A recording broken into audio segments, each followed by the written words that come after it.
혹시 남편 생일 1975년 9월 11일. Ya, bukannya ngegibahin tetangga, emak-emak kompleks dalam drama ini justru membentuk kelompok detektif swasta yang memecahkan setiap kasus di lingkungan mereka. Bukan hanya kasus selingkuh, tapi juga kasus pembunuhan yang ternyata berkaitan dengan masa lalu mereka. Bagaimana kisahnya? Oke, jangan lama-lama guys, langsung saja ke ceritanya. Nah, kisah diawali dengan senyuman ibu beranak satu bernama Gong Miri. Puluhan tahun kontrak, ia kini punya apartemen sendiri, meskipun agak aneh karena ia membelinya dengan harga yang murah.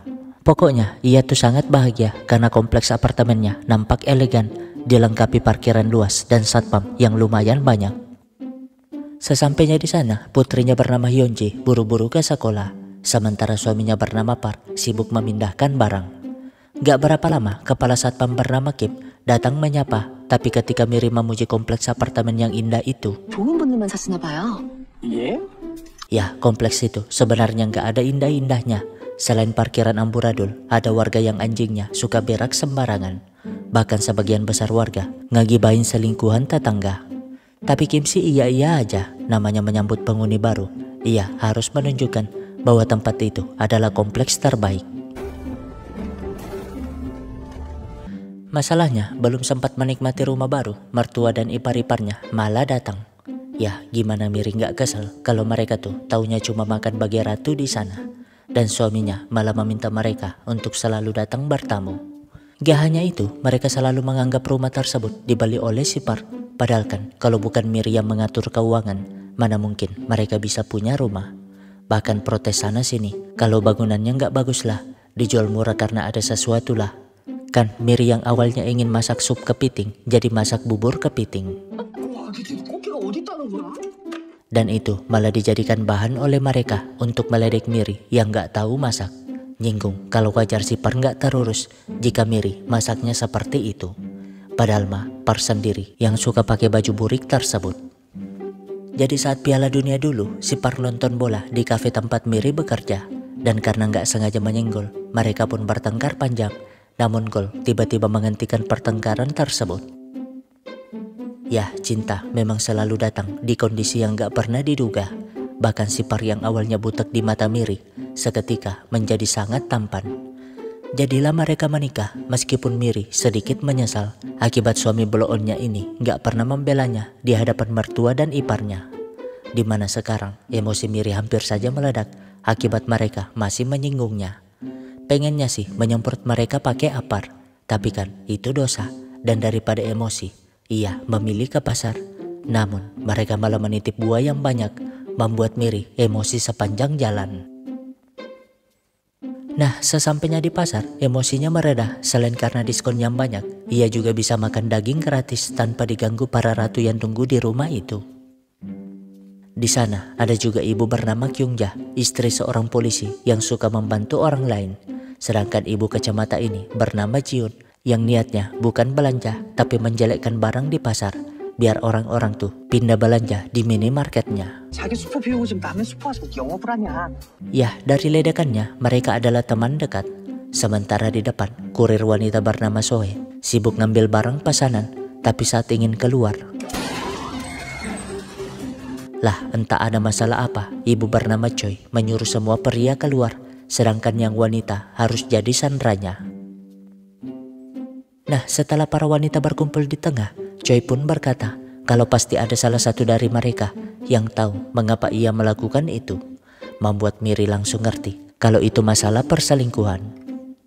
Dan benar saja, manajer pasar bernama Dongsok alias suami dari ibu Choi datang membela diri kalau ia tuh gak pernah selingkuh. Minta maaf ke para sandra kalau istrinya itu agak stres dikit. Lihat aja alas kakinya yang tidak berteman. Kan ibu Choi marah, toh ia melihat si kambing bersama seorang wanita keluar dari motel, bahkan sama-sama ke pasar itu. Yah, tadi pagi ibu Choi yang curiga memasang pelacak di mobil suaminya, sehingga ia dapat mengikuti dan membuktikan kecurigaannya. Bukannya minta maaf, si kambing malah berkelit, membuat Choi langsung menembak. Untung Kyungja masih sempat melempar si kambing sehingga terhindar dari tembakan itu. Gak berapa lama polisi pun sampai, di mana yang memimpin adalah suami Kyungja bernama Kang Sik. Masalahnya Choi yang emosi tembakannya digagalkan, ingin menembak Kyungja, sehingga Kyungja pun alasan kalau iya sih hanya membela Choi. Selain kambing itu memang pantas dilempar, mereka juga harus mencari pelakor itu sebelum dibunuh. Dan Choi setuju. Alhasil Miri pun mengajukan diri untuk membantu mencari pelakor tersebut. Di saat yang sama mereka malah santuy sambil ngomel mengapa Miri gak datang-datang, sehingga Park pun segera menelpon bininya. Kan Miri jadi tambah panik dong, memohon agar ia mengangkat dulu teleponnya. Setidaknya suami bodohnya tahu kalau ia dalam bahaya. Lah malah para ratu yang nyerocos dong. Miri sih pengen marah, tapi kan nyawanya di ujung tanduk. Nah setelah agak tenang, Miri pun memastikan apakah si kambing dan pelakor itu masuk ke pasar lewat pintu pegawai. Dan Choi membenarkan karena sejam yang lalu ia memang melihatnya. Sayangnya ia nggak melihat wajah pelakor itu karena ketutup truk yang baru datang. Karena itu Miri pun menyimpulkan bahwa si pelakor adalah salah satu pegawai di sana. Dan tentu saja mereka nggak ada yang mau ngaku. Ada yang nunjukin cincin baru menikah, ada juga yang ngaku sudah tunangan. Ya si kambing masih saja nggak mengakui perbuatannya, menyuruh Choi sadar dan memikirkan anak mereka.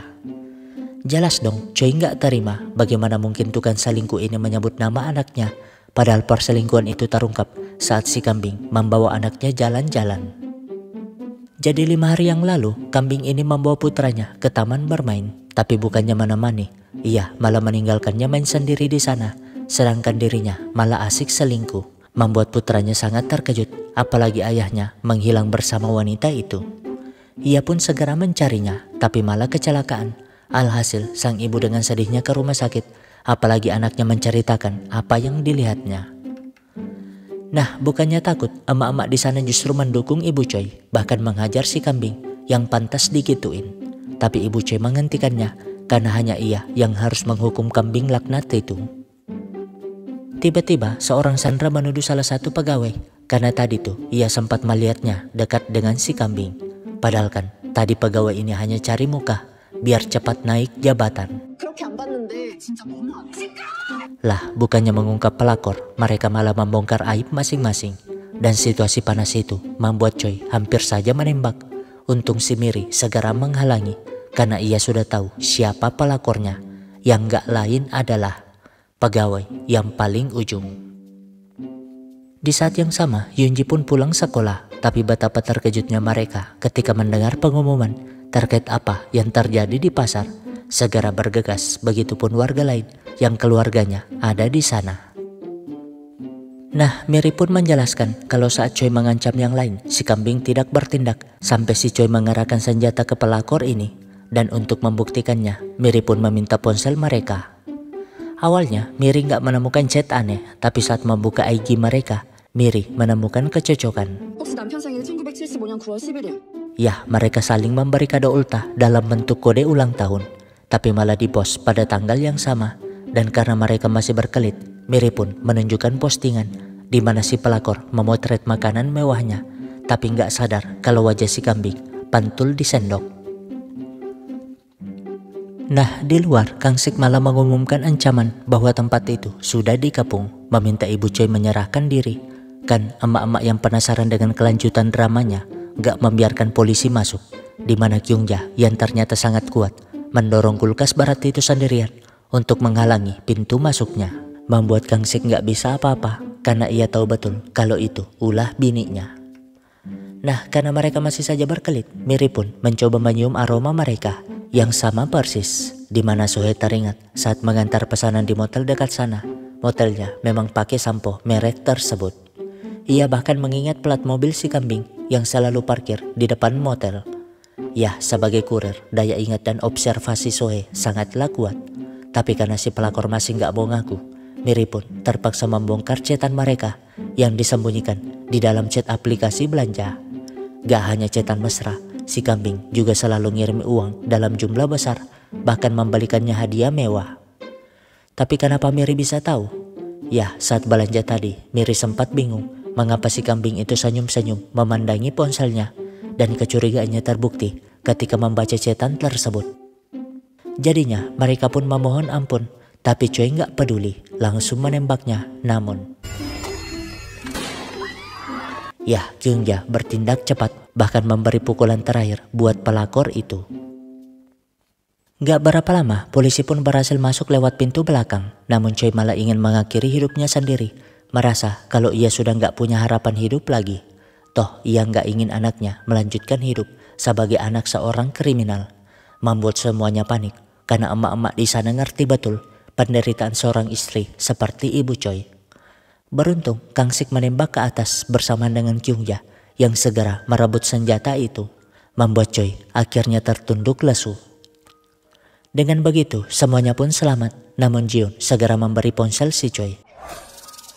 Ya, sebelum semuanya keluar tadi, Jiun merebut ponsel si kambing dari Miri, sedangkan Kyungja mengalihkan polisi.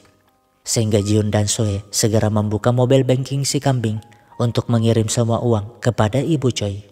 Alhasil Choi yang awalnya nggak punya semangat hidup sangat terharu, apalagi mereka memberi semangat agar ibu Choi menjalani hukuman dan melanjutkan hidup bahagia bersama putranya. Sementara Sipar yang meskipun gak mampu membela istri di depan keluarganya, tapi ia gak pernah membayangkan jika harus hidup tanpa sang istri meskipun dia masih salah orang. Malamnya Kang Sik protes karena istrinya menutup pintu pasar tadi, tapi Kyungja mah gak peduli. Toh putrinya bernama Minyo bangga atas aksi heroiknya tadi. Berbeda dengan para ratu ini yang malah menyalahkan Miri karena suka ikut campur. Namun ya, salah satu yang membuat istri bahagia ketika sang suami membela.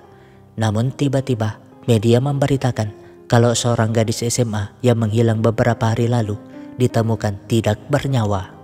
Seketika Miri gelisah sampai-sampai ia segera masuk ke kamar. Jadi saat SMA dulu, murid baru bernama Jiun memuji Miri yang suka baca buku detektif Holmes. Dan karena sama-sama suka kisah misteri, mereka pun jadi sahabat, ditandai dengan cincin yang sama di telunjuk masing-masing. Begitupun ibu Jiun yang memotret mereka. Pertanyaannya sekarang, apa hubungan sahabatnya itu dengan berita yang didengarnya tadi? Nah, daripada sedih, Miri pun jalan-jalan di luar, tapi nggak sengaja bertemu mereka. Alhasil, ia pun memperkenalkan diri sebagai penghuni baru di unit 1004. Namun ya, entah apa yang terjadi di rumahnya itu, tapi mereka nggak mau menyinggungnya. Karena yang terpenting sekarang, mereka harus merayakan keberhasilan tadi. Dan itu membuat mereka kepikiran untuk membentuk klub detektif. Hanya saja mereka masih butuh orang yang kuat mencari informasi. Secara kebetulan Sohee datang, membuat mereka langsung tertawa. Dengan begitu terbentuklah klub detektif tidak resmi. Miri sebagai detektifnya, Kyungja sebagai tukang pukulnya, Jiun sebagai tukang baca situasi, sementara Soe jadi sumber informasi.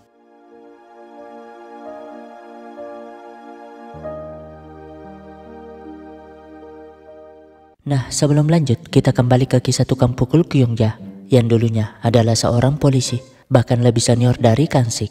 Dan karena kekuatannya, banyak polisi yang takut kepadanya, kecuali Kang Sik. Karena mereka sudah pacaran, meskipun hubungan itu dirahasiakan dari yang lain. Suatu hari, Kyungja memimpin tim untuk menangkap bandar narkoba, menyuruh yang lain berjaga di luar, termasuk Kang Sik, sedangkan dirinya masuk menangkap mafia itu.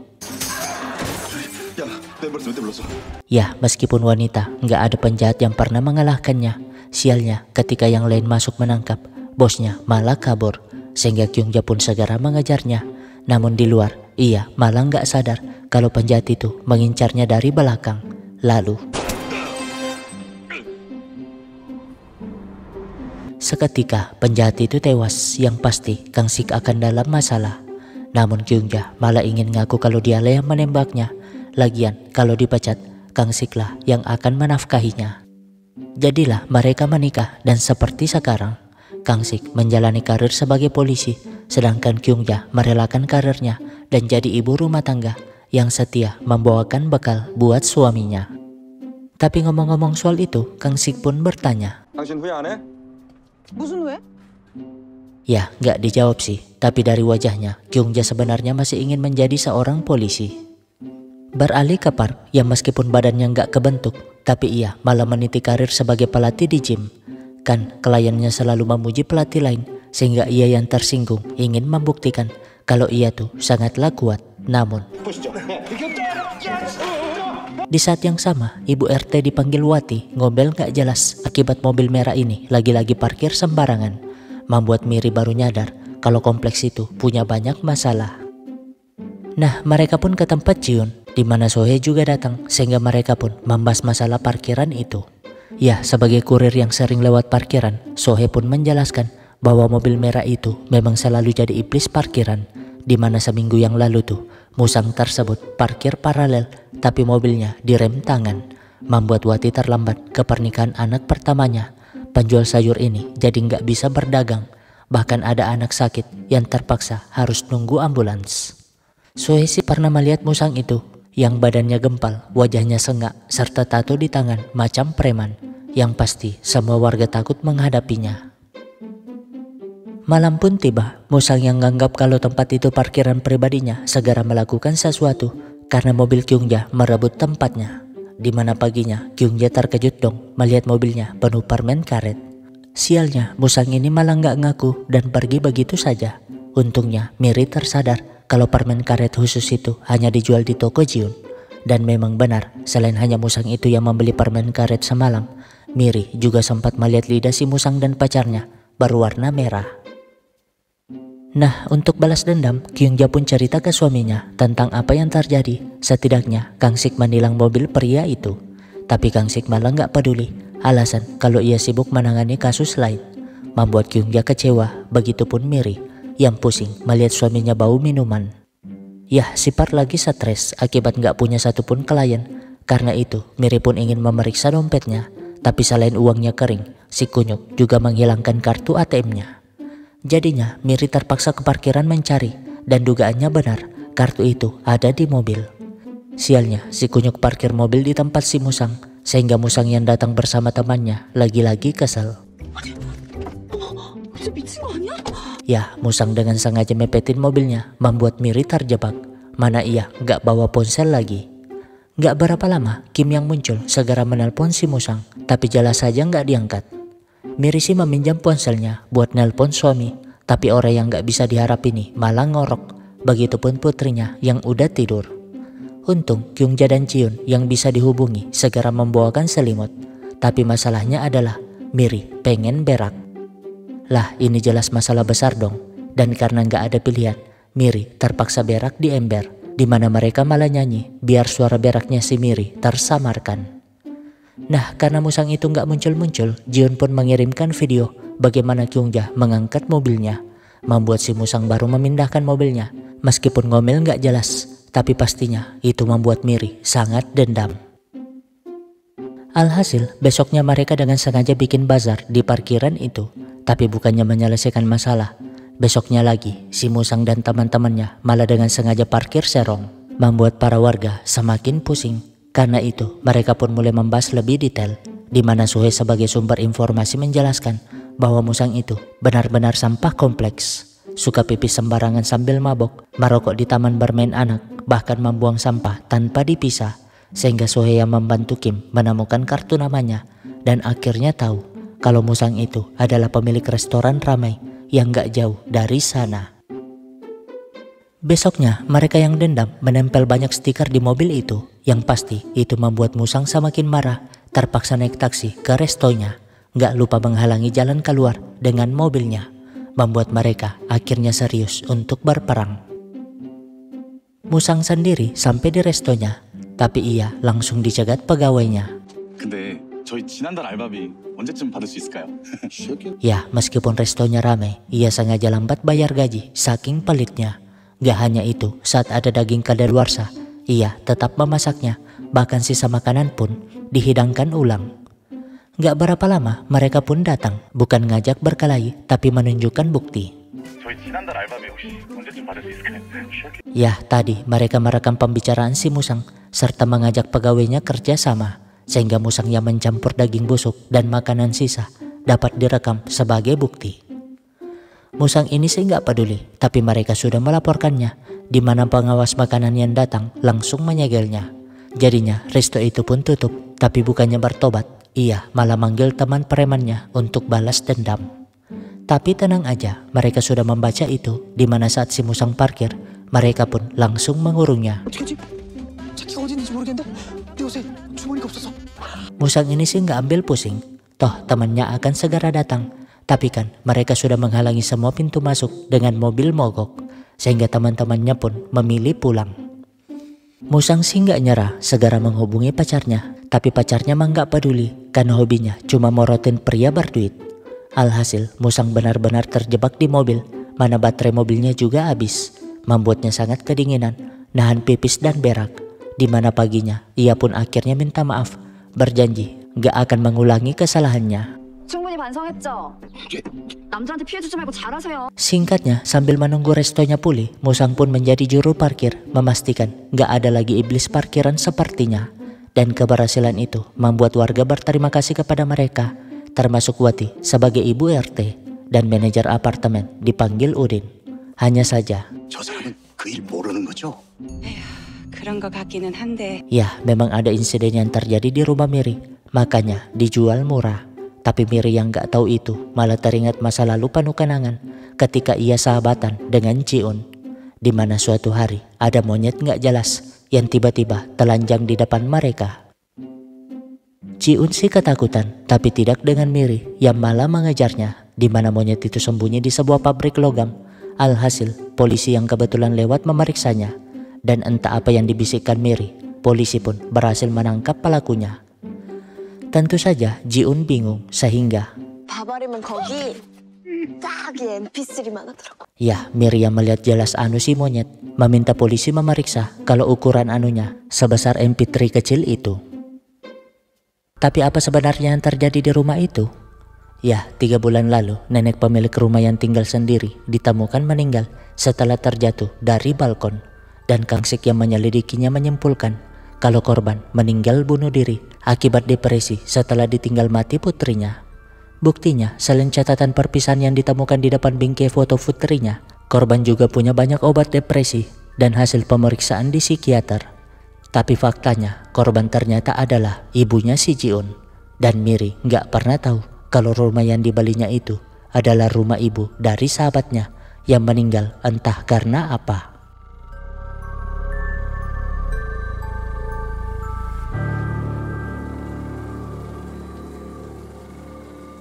Nah, kembali ke masa muda Jiun yang dulunya kerja sebagai sales asuransi, di mana targetnya kali ini adalah pemilik warung sembako bernama Yongmen.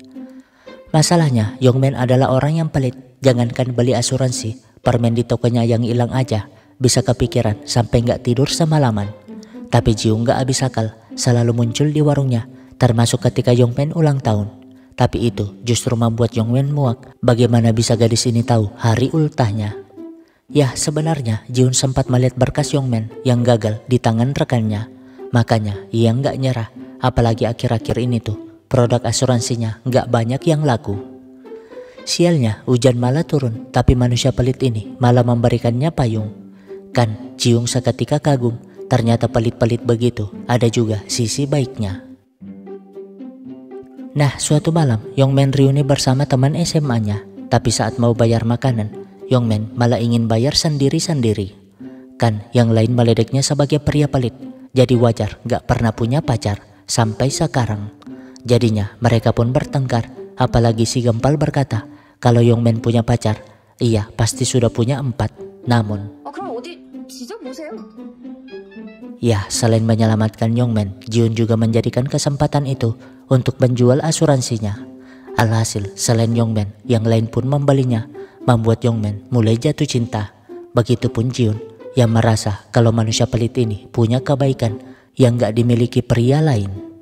Jadilah mereka menikah meskipun Jiun sedikit menyesal. 보험 설계하려다가 내 인생 지옥 설계하는 줄도. Lah, si Yongmen ternyata gak melunasi asuransinya, sehingga Jiun gak bisa melakukan klaim jika suami pelitnya itu sakit.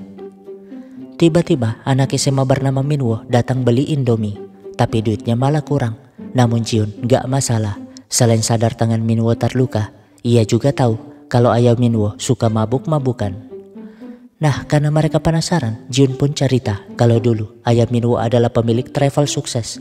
Tapi karena COVID, travelnya bangkrut. Mirisnya, istrinya malah kabur bersama selingkuhannya. Di mana awalnya ayah Minwo masih berjuang dengan kerja sebagai tukang bangunan. Tapi karena cedera punggung, ayah Minwo pun depresi, berujung mabok-mabokan hingga sekarang. Dan yang jadi korban adalah Minwo yang harus ngurus ayah dan diri sendiri. Gak berapa lama, Kyungja pun bergegas menjemput putrinya yang pulang dari les. Tapi bukannya ikut pulang, Minyo malah izin merayakan ultah temannya, memohon agar sang ibu gak membocorkan itu kepada sang ayah. Dan karena Kyungja adalah ibu pengertian, ia pun mengizinkan sampai-sampai harus bohong kepada Kang Sik. Ya, gimana Kang Sik gak khawatir kalau akhir-akhir ini tuh ada kasus mesum di sekitar lingkungan mereka. Dan benar aja, Minyo yang pulang dibuntuti pria jaket hitam. Untungnya ia yang sadar segera kabur dan yang tertinggal hanyalah gantungan tasnya. Di saat yang sama, Miri pulang setelah menjemput putrinya. Tapi mereka nggak sengaja melihat Minwo yang nangis karena ayahnya tiba-tiba pingsan. Karena itu mereka pun membawanya ke rumah sakit. Untungnya ayah Minwo baik-baik saja. Di mana Minwo berterima kasih. Apalagi Hyunji adalah teman kelasnya yang selalu baik kepadanya. Masalahnya, ia tiba-tiba dimasukkan ke sebuah grup chat. Ya, Minwo rupanya selalu dibully oleh para begundal sekolahan. Di mana besoknya ketika jam makan, para begundal ini lagi-lagi membulinya dengan mencampur makanan sisa, lalu menyuruh Minwo memakannya. Melihat itu, Hyunji tentu membela, tapi mereka justru semakin memanas. Menganggap Hyunji adalah pacarnya Minwo. Di saat yang sama, mereka yang gabut malah ngomongin tips and trik kerja kelompok. Apalagi Kyungja ngaku kalau ia selalu melakukannya setiap malam. Padahal mah itu jarang terjadi, karena setiap ia menggodanya, Kang Sik malah merasa tersiksa. Mendengar itu, Miri tentu gak mau kalah. Ngaku kalau ia juga melakukannya hampir setiap hari. Padahal mah setiap mau panen anggur, si kunyuk ini malah gak siap tempur. Gimana enggak, selain rutin konsumsi steroid, suaminya juga sembarang makan obat kuat. Padahal enggak ada hasilnya. Berbeda dengan Jiun yang jujur kalau ia sudah jarang melakukannya. Akibat ia selalu kesel karena setiap hari tuh berdebat masalah duit dengan suami pelitnya itu. Siangnya, Minwo yang pulang sekolah tiba-tiba datang beli rokok. Alasan disuruh ayahnya, tapi kan Jiun gak bisa memberikannya. Karena aturannya anak di bawah umur gak boleh beli gituan. Secara kebetulan banyak pelanggan yang datang termasuk Sohee. Sehingga Minwo pun memanfaatkan kesempatan itu untuk mencuri rokok. Membuat mereka bingung mengapa Minwo buru-buru pergi. Ya gimana gak takut jika para begundal ini yang menyuruhnya. Nah Park yang gak sengaja lewat jelas menegur. Tapi mereka gak peduli, bahkan menarik kerah baju si Park. Secara kebetulan Hyunji lewat. Kan sebagai seorang ayah, si Park gak mau malu, ingin segera menghantam, tapi mereka malah semakin menantang. Toh mereka tahu kalau Park gak berani memukul, karena mereka dilindungi aturan anak di bawah umur. Lalu ya untung ada Kyungja yang bahkan menghancurkan rokok mereka. Tapi jelas saja mereka yang gak tahu siapa Kyungja ingin melawan.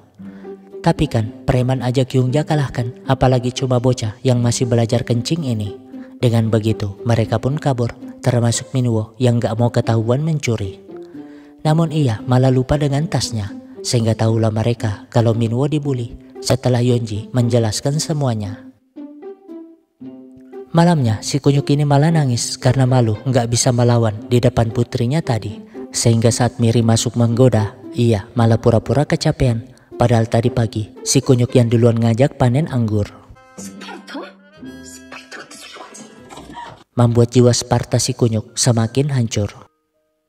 Nah, daripada kesal, si Miri mending nongkrong bersama yang lain, membahas masalah Minwo, di mana Jiun akhirnya ngerti mengapa Minwo mencuri rokoknya. Besoknya, begundal itu lagi-lagi memaksa Minwo untuk memotret dalaman guru. Dan karena takut, Minwo terpaksa melakukannya. Namun ya, ia ternyata ditipu, membuatnya kena marah di ruang BK. Awalnya ia ingin jujur, tapi begundal itu malah muncul memberi kode, sehingga ia pun hanya pasrah. Nah, sepulang sekolah, para Bagunda lagi-lagi memaksanya ke suatu tempat. Tapi tenang aja, karena kali ini tuh emak-emak sudah bertindak dengan membuntuti dan merekam semua kejahatan mereka. Masalahnya, semua penderitaan itu membuat Minwo menyerah dengan hidupnya. Nyebrang gitu aja, gak peduli truk hampir menabraknya. Untungnya, Miri segera bergegas menyelamatkannya. Nah, mereka pun menasihati Minwo untuk bertahan. Toh mereka sudah punya bukti untuk membongkar pembulian itu. Namun, ya, Minwo sudah pernah mencoba melaporkannya bahkan ke kantor polisi. Tapi tetap saja nggak ada yang berubah. Toh orang dewasa cuma selalu bilang akan membantu, padahal nggak ada hasilnya. Dan menunggu itu membuatnya semakin tersiksa. Membuat mereka terdiam karena apa yang dikatakan Minwo benar. Masalahnya, Minwo yang ingin pulang malah ditelepon para begundal itu. Ya, Yongji ditahan, di mana Minwo yang gak ingin melibatkan orang lain segera ke sana. Jadinya, ia pun dihajar habis-habisan, bahkan Yongji hampir dipukul. Namun, ya, mereka jelas emosi langsung menyiram para begundal itu. Tapi bukannya minta maaf, mereka malah ngancam pakai pisau. Bahkan kali ini tuh mereka mengajak senior preman yang masih bau kencur. Alhasil mereka pun bertarung dan begundal itu baru nyadar kalau satu penguasa bumi saja sudah menakutkan, apalagi ngumpul jadi 4. Setelahnya mereka pun mengingatkan para begundal untuk tidak macam-macam lagi kepada Minwo, karena mereka berempat tuh adalah ibu Minwo yang siap membela kapan saja. Ya, Minwo seketika meneteskan air mata karena baru pertama kali merasakan kepedulian seperti itu. Gak berapa lama Kang Sik datang, begitupun si Kunyuk yang malah sok hebat, ingin menunjukkan kekuatannya sebagai seorang ayah. Tapi kan Kang Sik gak membiarkannya, toh itu urusannya sebagai polisi. Besoknya mereka pun melapor dan menunjukkan video pembulian itu sebagai bukti, sehingga komite disiplin pun mengeluarkan para begundal itu dari sekolah. Tapi hukumannya gak sampai di situ. Mereka disuruh membersihkan puntung rokok di taman. Dan setelah semuanya beres, mereka pun membantu membersihkan rumah Minwo. Dan ayah Minwo yang tahu itu akhirnya semangat kembali. Di mana ia pun dapat kerjaan baru, berjanji untuk hidup lebih baik bersama putranya. Namun suatu malam, seorang gadis terlihat memohon dengan ketakutan. Tapi sang psikopat tetap membunuhnya. Singkatnya, penghuni di atas rumah Miri pindah, yang artinya akan ada penghuni baru di sana. Miri sih nggak ambil pusing, tapi ia bingung mengapa ada surat yang dikirim untuk Lee Min-son, tapi itu ke alamat rumahnya. Namun Kim muncul menjelaskan bahwa surat itu adalah surat untuk pemilik sebelumnya, jadi ia akan membantu memberikan surat tersebut kepada keluarga yang bersangkutan. Anehnya, Miri justru familiar dengan nama tersebut, tapi ia nggak bisa mengingatnya. Nah, saat di rumah, iparnya tiba-tiba nelpon. Jelas dong, ia sangat terkejut. Tapi karena nggak mau ratu-ratu itu ngomel, ia pun alasan sudah tahu. Padahal mah, ia baru ngerti dengan kata-kata aneh para tetangga sebelumnya. Karena itu, besoknya ia bertanya, sehingga mereka pun jujur bagaimana nenek bernama Lee Min-son itu bunuh diri. Hanya saja mereka memberikan pikiran positif, biar Miri nggak kepikiran. Tapi gimana mau tenang kalau suaminya yang tahu itu meminta pindah juga. Kan mereka sudah nggak punya tabungan dan nggak mungkin ada yang membeli rumah itu dengan cepat. Nggak jauh dari sana, di sebuah bangunan kosong, polisi menemukan gadis bernama Lee tewas dengan leher terikat. Dan masalahnya, sosok yang mirip psikopat malah datang ke apartemen tersebut sambil membawa koper. Tepatnya di kamar 1104 atau penghuni baru di atas rumah si Miri. Nah, masih pagi, Miri dibuat pusing akibat tetangga yang gak peduli anaknya buang sampah sembarangan. Awalnya Miri gak mau marah, tapi di bawah sampah malah belum diangkut, apalagi ada kantongan hitam yang harusnya gak dibuang di sana. Namun, ya aturannya mereka harus beli kantong plastik putih khusus ke pengelola sebagai pembayaran kebersihan, sehingga sampah di kantongan hitam itu dianggap melanggar. Dan masalahnya, si Wati malah salah paham, mengira Miri pelakunya. Sialnya, emak-emak yang lain malah meledek Miri sebagai warga baru yang suka melanggar. Alhasil, Miri yang kesal mencoba mencari tahu pelakunya dan melihat bungkusan coklat serta kotak parfum. Ia pun ngerti kalau pelakunya tuh adalah tetangga nggak jelas tadi. Dengan begitu, Miri menaruh sampah tersebut di depan rumah pelaku, lalu diam-diam merekamnya. Setelahnya, ia menunjukkan ke Wati yang harusnya minta maaf kepadanya. Kan Wati jadi malas dong, tapi terpaksa melakukannya karena terlanjur malu. Di lain sisi, Yongmen gak sengaja menemukan sempak hijau di tokonya dan ia malah curiga kalau istrinya selingkuh. Lah, udah tua gitu, gimana mau selingkuh? Namun Yongmen gak peduli dan malah memasang foto sempak di depan toko untuk mencari siapa pelakunya. Sementara Soe sibuk beli pesanan pelanggan di toko sebelah, di mana yang jaga toko bernama Yejong malah sibuk teleponan dengan pacarnya dan pemilik toko bernama Wonsok nampak cemburu. Buktinya ketika Yejong sibuk melayani Sohe, si Wonsok malah membuka ponsel Yejong dan Sohe yang melihatnya gak sadar keanehan itu. Sementara si Kunyuk lain juga masalahnya, di mana kali ini temannya memberi video bokep biar itunya berfungsi. Tapi baru mau nonton, Miri malah ingin masuk dong.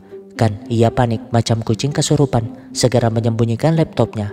Padahal mah suaranya masih kedengar.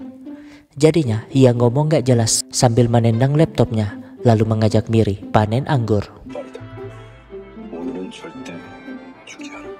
Tapi baru semenit, Spartanya lagi-lagi gak berfungsi, membuat Miri tambah kesel.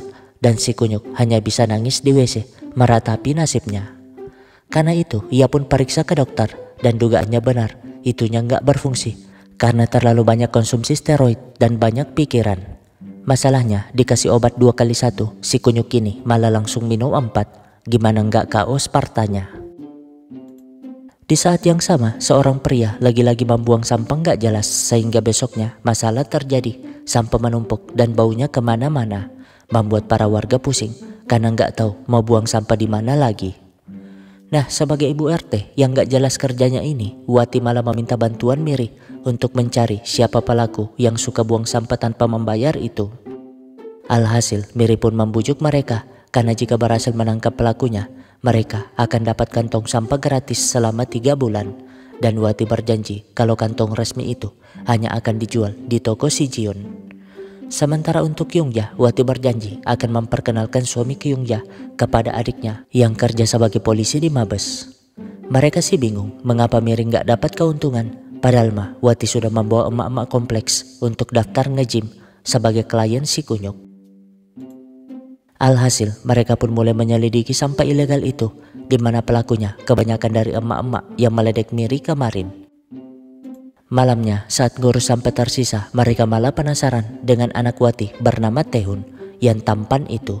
Bahkan kuliah di kampus terkenal, di mana sekarang Taehun sibuk belajar untuk menghadapi ujian CPNS. Nah, mereka pun melanjutkan penyelidikan sampah, di mana mereka nggak sengaja menemukan brosur anjing hilang. Barulah mereka tahu kalau penghuni 902 bernama Yonjo itu kehilangan anjingnya. Tapi mengingat si Yonjo malas ngurusin anjingnya yang berak, mereka pun malas ngebantu. Ya, saat ini Yonjo memang sibuk mencari anjing kesayangannya, gak sadar dengan sosok misterius yang sejak tadi membuntutinya. Gak berapa lama mereka terkejut setelah menemukan tisu berdarah lengkap dengan potongan rambut berwarna ungu. Ya, nampaknya ada ancaman serius yang mengintai kompleks mereka, di mana sosok misterius itu tiba-tiba mencegat seorang wanita sambil menunjukkan anunya. Mendengar itu, mereka segera bergegas dan Miri yang menemukan orang aneh pipis dekat sana jelas menimpuknya, yakin kalau pria inilah pelakunya. Tapi lah malah kelihatan dong, sehingga pria ini segera kabur. Miri sih mengejarnya, namun Wonsok yang lewat malah hampir menabraknya, membuat Miri kehilangan pria itu. Menariknya, pria yang dikejar tadi adalah penghuni di atas rumah Miri bernama Guanggyu. Nah, Minyo pun cerita kejadian kemarin kepada ibunya, membuat Kyungja mulai gelisah, ingin Minyo istirahat les dulu, tapi Kang Sik malah nggak membiarkannya.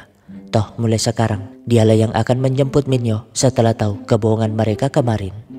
Di saat yang sama, Udin yang entah dari mana malah menyuruh si Kim untuk mengangkat barangnya. Padahal kan Kim sudah tua dan rumah Udin ada di lantai 8. Tapi karena diancam akan dipecat, Kim terpaksa nurut. Sementara Miri malah sibuk ngurusin sobekan nota untuk mencari pemilik sampah yang ada darah dan rambutnya itu. Gak berapa lama ia pun berhasil menyatukannya, yang ternyata nota itu dari toko sebelah. Namun ya, itu suara dari atas di mana Guang Yu terlihat menyusun koper. Alhasil Miri pun naik ingin protes, namun Guang Yu yang melihat kalau itu wanita yang mengejarnya kemarin tentu gak membuka pintu. Besoknya Miri yang ngantar anak ke sekolah seketika tersadar kalau satpam baru ini adalah pria mesum yang dikejarnya malam itu. Jadinya ia pun ngelapor, tapi Guang Yu ngaku gak pernah melakukannya karena malam itu ia hanya kebelet pipis. Masalahnya Guang Yu jadi satpam atas keinginan si Udin, karena 3 hari yang lalu ia yang pulang mabok malah gak sengaja keserempet. Sehingga Guang Yu segera menolong, bahkan mengantarnya naik ke rumah. Ya, menurut Udin jarang-jarang ada pemuda sebaik itu, makanya sekarang ia gak mau menerima aduan Miri sebelum ada bukti yang jelas. Meskipun begitu Miri tetap menuduhnya, namun Guang Yu berjanji menangkap pelaku aslinya sebagai bukti kalau bukan dia pelakunya. Siangnya mereka pun ke toko sebelah untuk mengembalikan sampah itu. Awalnya Wonsok gak mau ngaku, tapi saat mereka menyinggung tisu berdarah itu, ia pun segera mengambilnya. Alasan kalau itu milik pelanggan yang buang sampah di tokonya. Membuat Miri curiga. Selain melihat tangan Wonsok terluka, ia juga baru nyadar kalau malam itu pria inilah yang hampir menabraknya. Karena itu Miri meminta Kyungja membantu menyelidiki, tapi Kyungja malah sibuk ngangkat telepon dari mertuanya. Secara kebetulan wanita yang mirip Yejong lewat sambil nelpon. Membuat kecurigaan Miri semakin menjadi-jadi. Ya, memang ada yang aneh dengan manusia satu ini, di mana ia segera membongkar sampah tadi untuk melenyapkan tisu berdarah tersebut. Karena sebenarnya dia yang cemburu Yejong punya pacar malah menyangkapnya, bahkan memotong rambutnya biar gak ada pria lain yang suka kepada gadis yang dicintainya ini. Dan sekarang gadis yang berpapasan dengan Miri tadi ternyata adik korban yang mencari kakaknya. Tapi pastinya komodo cabul ini berbohong kalau Yejong sempat pamit kepadanya untuk liburan. Dan ia juga gak tahu Yejong liburan kemana. Dan biar gak dicurigai, ia bahkan memberi uang jajan buat calon adik iparnya itu. Nah, ketika pulang tetangganya protes karena mendengar suara gaduh di rumah Wonsok. Namun komodo ini lagi-lagi alasan kalau mungkin itu suara dari rumah lain. Karena itu ia yang masuk langsung marah kepada Yejong, meskipun sayang, menjelaskan kalau tadi ia memberi duit kepada adiknya. Yang pasti ia siap menjadi kakak ipar terbaik di bumi ini. Besoknya Miri pun menjelaskan kepada mereka tentang kecurigaannya karena kemarin ia menunggu adik Yejong yang memang mencari kakaknya, di mana sang adik menjelaskan kalau alasan komodo itu tidak masuk akal karena setaunya kakaknya rela kerja dari pagi sampai malam buat biaya kursus salon. Jadi mana mungkin kakaknya menghamburkan uang hanya untuk sekedar liburan. Bahkan baru kali ini ponsel kakaknya gak aktif berhari-hari. Dan saat sang adik menyebut warna rambut kakaknya, Miri pun semakin yakin dengan kecurigaannya. Mendengar itu, Soe seketika tersadar atas keanehan yang dilihat sebelumnya. Selain itu, ia juga sering ngantar makanan ke rumah komodo itu. Tapi beberapa hari yang lalu, si komodo memesan makanan tambahan. Malamnya, korban yang sudah gak tahan memohon ampun, berjanji gak akan pernah cerita hal itu, asalkan dibebaskan. Tapi kan komodo ini hanya butuh cintanya, dan korban tentu gak bisa memberikan itu. Namun tiba-tiba bel berbunyi. Ya, itu Sohe yang ngantar makanan, tapi dengan wadah yang harus dikembalikan, di mana Miriam menunggu segera mengambil wadah tersebut untuk memastikan apakah korban benar-benar ada di dalam. Dan benar saja, korban memberikan petunjuk SOS di penutup pancinya. Nah, sebelum lanjut kembali ke 22 tahun yang lalu, entah gimana ceritanya, mayat Jiun ditemukan di sebuah danau gak jauh dari kota itu. Membuat Miri berlari dengan sangat kencangnya, gak menyangka sahabat yang hilang beberapa bulan ini meninggal dalam kondisi seperti itu. Dan ibu Jiun tentu menyalahkan Miri karena anaknya menghilang ketika Miri mengajaknya uji nyali ke sebuah rumah sakit kosong. Dan sekarang kejadian yang sama terulang kembali karena Lee yang ditemukan tewas beberapa hari yang lalu, lehernya diikat pita sama seperti Jiun dulu.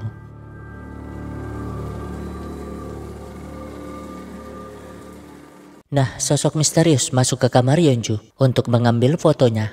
Namun ia nggak sadar dengan kancing bajunya yang terjatuh. Sementara Miri segera meminta bantuan Sohee, namun Sohee malah ada urusan di rumah sakit. Alhasil, karena si Komodo pernah melihat Miri dan Kyungja, Jiun pun terpaksa nyamar sebagai kurir makanan, membuat Komodo bingung karena ia nggak pernah pesan. Namun Jiun langsung masuk, tujuannya untuk memastikan di kamar mana korban disekap. Masalahnya, si Komodo yang curiga hampir saja menusuk Jiun, namun 정숙 씨, 어머니 아니신가요? ya, untung Jiun punya banyak alasan. Bahkan kali ini, ia alasan pengen berak. Langsung narobos mengunci WC-nya. Dengan begitu, ia mengabari mereka, sehingga Miri nyamar sebagai orang yang gak sengaja menabrak mobil si Komodo. Alhasil, Komodo terpaksa turun dan mereka buru-buru masuk. Masalahnya, kamar itu digembok, segera mencari kuncinya, tapi tidak ketemu. Sialnya, Komodo sudah sampai di parkiran sambil menelpon Miri, membuat mereka panik karena Dajjal itu akan sampai 2 menit lagi. Kyungja sih ingin menghancurkan gemboknya saja, tapi lah kuncinya malah di situ dong. Dengan begitu, mereka pun berhasil menemukan Yejong. Sayangnya, si Komodo sudah sampai. Tapi tenang aja, Jiun sudah mengunci pintunya. Toh, mereka sudah lapor polisi dan ambulans. Tentu saja, si Komodo yang mendengar sirine ingin segera kabur. Namun Kyungja ternyata menunggu di luar. Nah, setelah merasakan kekuatan Kyungja, si Komodo nggak ada pilihan, segera kabur ke arah berbeda. Masalahnya, ketika mencari di parkiran, Kyungja nggak sadar kalau si kampret ini ingin menghantamnya dari belakang. Lalu, ya, untung Kang Sik sempat melihatnya tadi, sehingga Komodo cabul ini pun tertangkap, bersamaan dengan korban yang segera dilarikan ke rumah sakit. Gak jauh dari sana, Yeonju yang mencari anjingnya kebingungan dengan keramaian itu, sehingga Kim menjelaskan apa yang terjadi. Namun mereka nggak sadar dengan sosok misterius yang memandangi mereka sejak tadi, dan orang itu adalah si Gwangyu. Nah, sesampainya di rumah, Yeonju hanya bisa nangis karena anjing kesayangannya itu belum ditemukan. Namun ia baru nyadar kalau fotonya menghilang dan satu-satunya bukti hanyalah kancing baju itu. Tentu saja ia sangat ketakutan, namun seseorang tiba-tiba menghubunginya terkait anjingnya yang ditemukan, sehingga ia pun bergegas ke sana. Di saat yang sama, mereka merayakan keberhasilan tadi. Gak habis pikir kalau ternyata ada pria yang melakukan itu karena cinta. Hanya saja Miri bingung mengapa Sohee sangat sibuk, sehingga mereka menjelaskan kalau Sohee mah sibuk cari uang. Toh ada gosip yang beredar kalau Sohee punya aset miliaran berkat kerja kerasnya. Padahal sebenarnya Sohee mati-matian cari uang untuk membiayai pengobatan putrinya yang kena kanker. Nah, sesampainya di tempat orang nelpon tadi, Yeonju malah nggak menemukan orang itu. Bahkan ponselnya sudah nggak aktif, membuat Yeonju sangat sedih. Sampai-sampai ia yang mabok nggak sadar seseorang mengikutinya.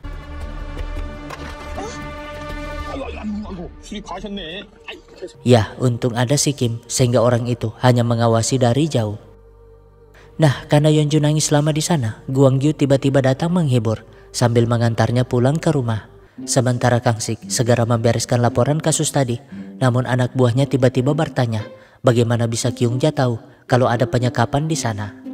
Kang Sik sih alasan kalau ia yang mengarahkannya, padahal sebelumnya saat Kyungja meminta bantuannya, ia malah meledeknya yang main detektifan. Ya, namanya seorang pria, ia punya harga diri tinggi, tapi tidak saat di rumah. Karena Kyungja selalu menguasai selimut dengan badan gedenya. Berbeda dengan si kunyuk yang malah ngigo vanilla latte. Kan Miri yang curiga segera memeriksa bajunya. Dan benar saja ada struk yang membuktikan bahwa si kunyuk habis nongkrong di kafe bersama wanita bernama Heso. Karena itu besoknya si Miri mengawasi suaminya, tapi itu membuatnya makin cemburu. Baru tahu kalau gadis-gadis yang diajar suaminya selalu berpakaian seksi. Nah, setelah lama membuntuti, Heso pun menampakkan diri, lagi-lagi mengajak si kunyuk nongkrong di kafe. Sialnya, ponsel Miri berdering, sehingga ia nggak bisa mengawasi suaminya karena ia harus ke pemakaman di mana wali kelasnya dulu meninggal. Tapi baru sampai, teman judasnya ini malah menyinggung kasus masa lalu kalau Miri adalah penyebab meninggalnya Jiun. 돌아가신 건 아니? Tentu saja Miri yang baru tahu itu semakin merasa bersalah, bertanya-tanya apakah karena dirinya ibu Jiun bunuh diri. Karena itu ia pun melampiaskannya sambil mabok, sampai-sampai gak sadar dengan pelaku mesum yang lagi-lagi membuka celananya di depan gadis. Nah, gadis tadi pun segera melapor ke polisi sehingga Kang Sik bergegas ke apartemen rumahnya. Sementara Kim malah nggak sengaja melihat sosok yang sama dengan pelaku mesum tadi. Segera menangkapnya, tapi ya, dulunya Kim adalah seorang guru dan Guang Yu adalah muridnya. Tapi karena masalah yang disebabkan Guang Yu, Kim pun dipecat dan berakhir sebagai satpam kompleks. Kim si protes mengapa Guang Yu ngekos di sana, tapi Guang Yu alasan ingin balas budi. Toh jika bukan karena Kim, ia nggak akan jadi orang seperti sekarang. Lagian ia butuh tempat tenang untuk menulis novelnya. Anehnya Kim malah menyuruh Guang Yu pindah dari sana segera. Padahal kalau dipikir-pikir harusnya seorang guru senang jika bertemu siswanya. Nggak berapa lama entah di rumah mana dan siapa pelakunya, Yeonju yang sudah tewas dibaringkan di sebuah bak mandi. Pagi pun tiba, maboknya belum reda, ratu-ratu ini malah datang membawa seorang dukun. Tujuannya untuk mendoakan rumah itu, padahal mah mereka cuma membenci Miri. Sementara si Udin lagi-lagi menyuruh Kim mengurus WC-nya yang mampet, padahal itu bukan kerjaan seorang satpam. Gak hanya itu, saat sudah selesai, si Udin malah menyuruhnya membuang kursi bekas ke tempat sampah. Masalahnya, lift lagi perbaikan sehingga Kim terpaksa membawanya lewat tangga. Dan gak berapa lama mereka yang lewat sana sangat terkejut melihat Kim pingsan dengan kepala berdarah. Alhasil mereka pun memanggil ambulans. Untung Kim baik-baik saja. Yang pasti Udin gelisah karena takut disalahkan. Karena itu ia pun meminta bantuan Guang Yu. Namun ya, jaket hitam itu membuat Miri semakin yakin kalau Guang Yu lah pelaku mesumnya. Tapi Guang Yu bergegas pergi karena panik setelah tahu gurunya masuk rumah sakit. Malamnya seorang bocah minta dibelikan coklat, namun ibunya justru marah sambil sibuk nonton TikTok. Karena itu Jiun yang kasihan memberikan coklat gratis kepada bocah itu. Sialnya sang suami memergokinya, membuat Jiun harus rela uang belanjanya dipotong. Besoknya Guang Yu lagi-lagi menjilat si Udin, memberi sejuta pujian, bahkan siap memarkir mobilnya. Padahal saat Udin pergi, ia menatapnya dengan penuh kebencian. Yah, kemarin Udin segera memberi uang kepada Kim biar masalahnya nggak diperpanjang. Dan Guang Yu yang mendengarnya nampak marah. Di mana Kim yang tersadar dengan tatapan aneh Guang Yu mencoba bertanya. Dan sekarang Guang Yu mengembalikan kunci mobil dengan wajah penuh dendam.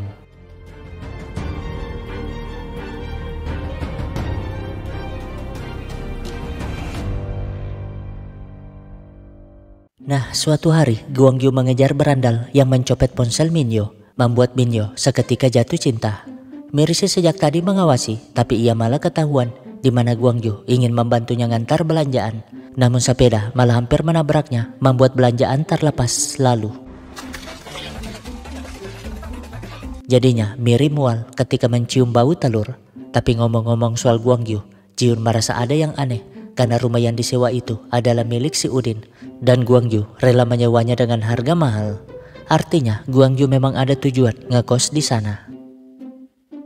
Nah, daripada nggak ada kerjaan, Jiun pun membahas masalah celana dalam yang ditemukan di tokonya, membuat Miri curiga apa jangan-jangan itu ada hubungannya dengan pelaku mesum.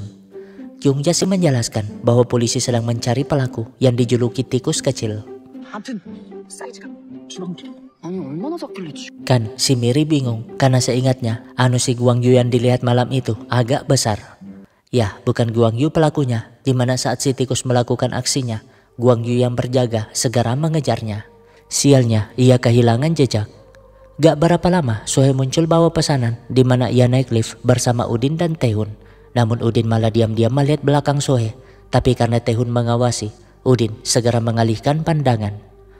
Nah, sadar keberadaan Taehoon, Sohee pun memberi brosur pesan ayam yang banyak gratisnya itu.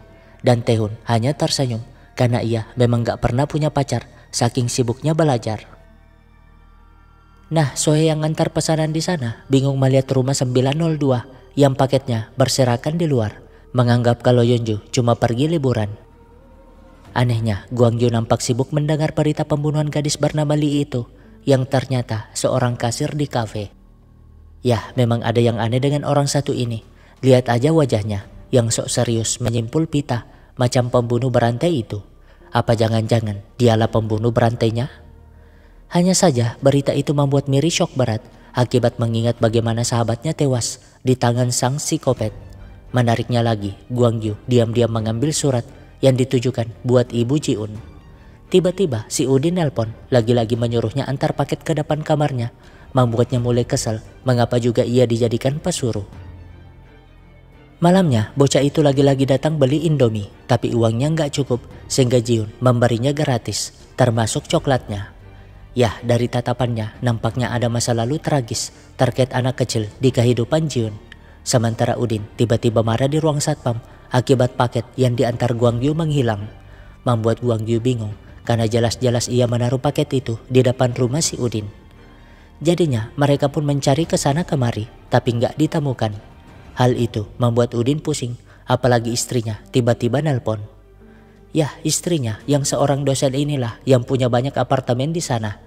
Dan Udin yang ditugaskan mengurus malah nggak becus menagih uang sewa. Intinya Udin adalah kaum suami takut istri. Terima-terima saja meskipun istrinya selalu merendahkannya. Beralih ke Guangyu yang ingin mengecek CCTV. Tapi siapa sangka kompleks sebesar itu cuma punya satu CCTV. Akibat pengelolanya nggak becus ngurusin. Salah satunya si Wati yang justru sibuk menagih uang sewa apartemennya. Yah, seperti si Udin, Wati juga punya beberapa apartemen di sana. Salah satunya rumah Yeonju yang selalu menunggak sewa. Tapi meskipun banyak duit, hubungan dengan anaknya tidak harmonis. Akibat Wati selalu memaksakan apa yang diinginkan kepada anaknya. Yah, Wati nggak mau tahu. Pokoknya tahun ini Taehoon harus lulus jadi PNS biar dapat dipamer kepada tetangga. Dan itu jelas membuat Taehoon sangat tertekan. Di saat yang sama, Miri lagi-lagi kesel melihat sampah menumpuk. Tapi saat memeriksanya, isinya ternyata dalaman ijo. Yah, itu milik pelaku mesum, di mana kali ini kolor ijo itu lagi-lagi beraksi.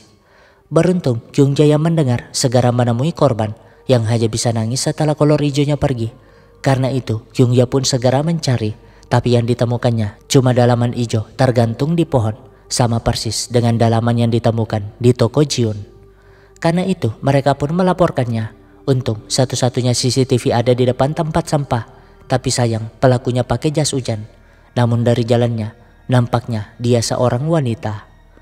Dengan begitu satpam pun mengumumkan agar warga berhati-hati dengan kolor hijau itu. Serta melaporkan jika menemukan orang mencurigakan. Tapi Wati malah menutupnya dengan pengumuman renovasi taman. Yah, Wati menganggap kalau taman yang cantik dapat meningkatkan harga jual apartemen. Dan warga yang gak ngerti setuju saja. Beralih ke mereka yang membahas masalah itu, di mana Miri yakin kalau kolor hijau alias tikus kecil itu pasti tinggal di kompleks mereka. Jiun sih merasa kalau itu cuma masalah sepele. Toh si pelaku cuma nunjukin anunya yang kecil lalu kabur begitu saja.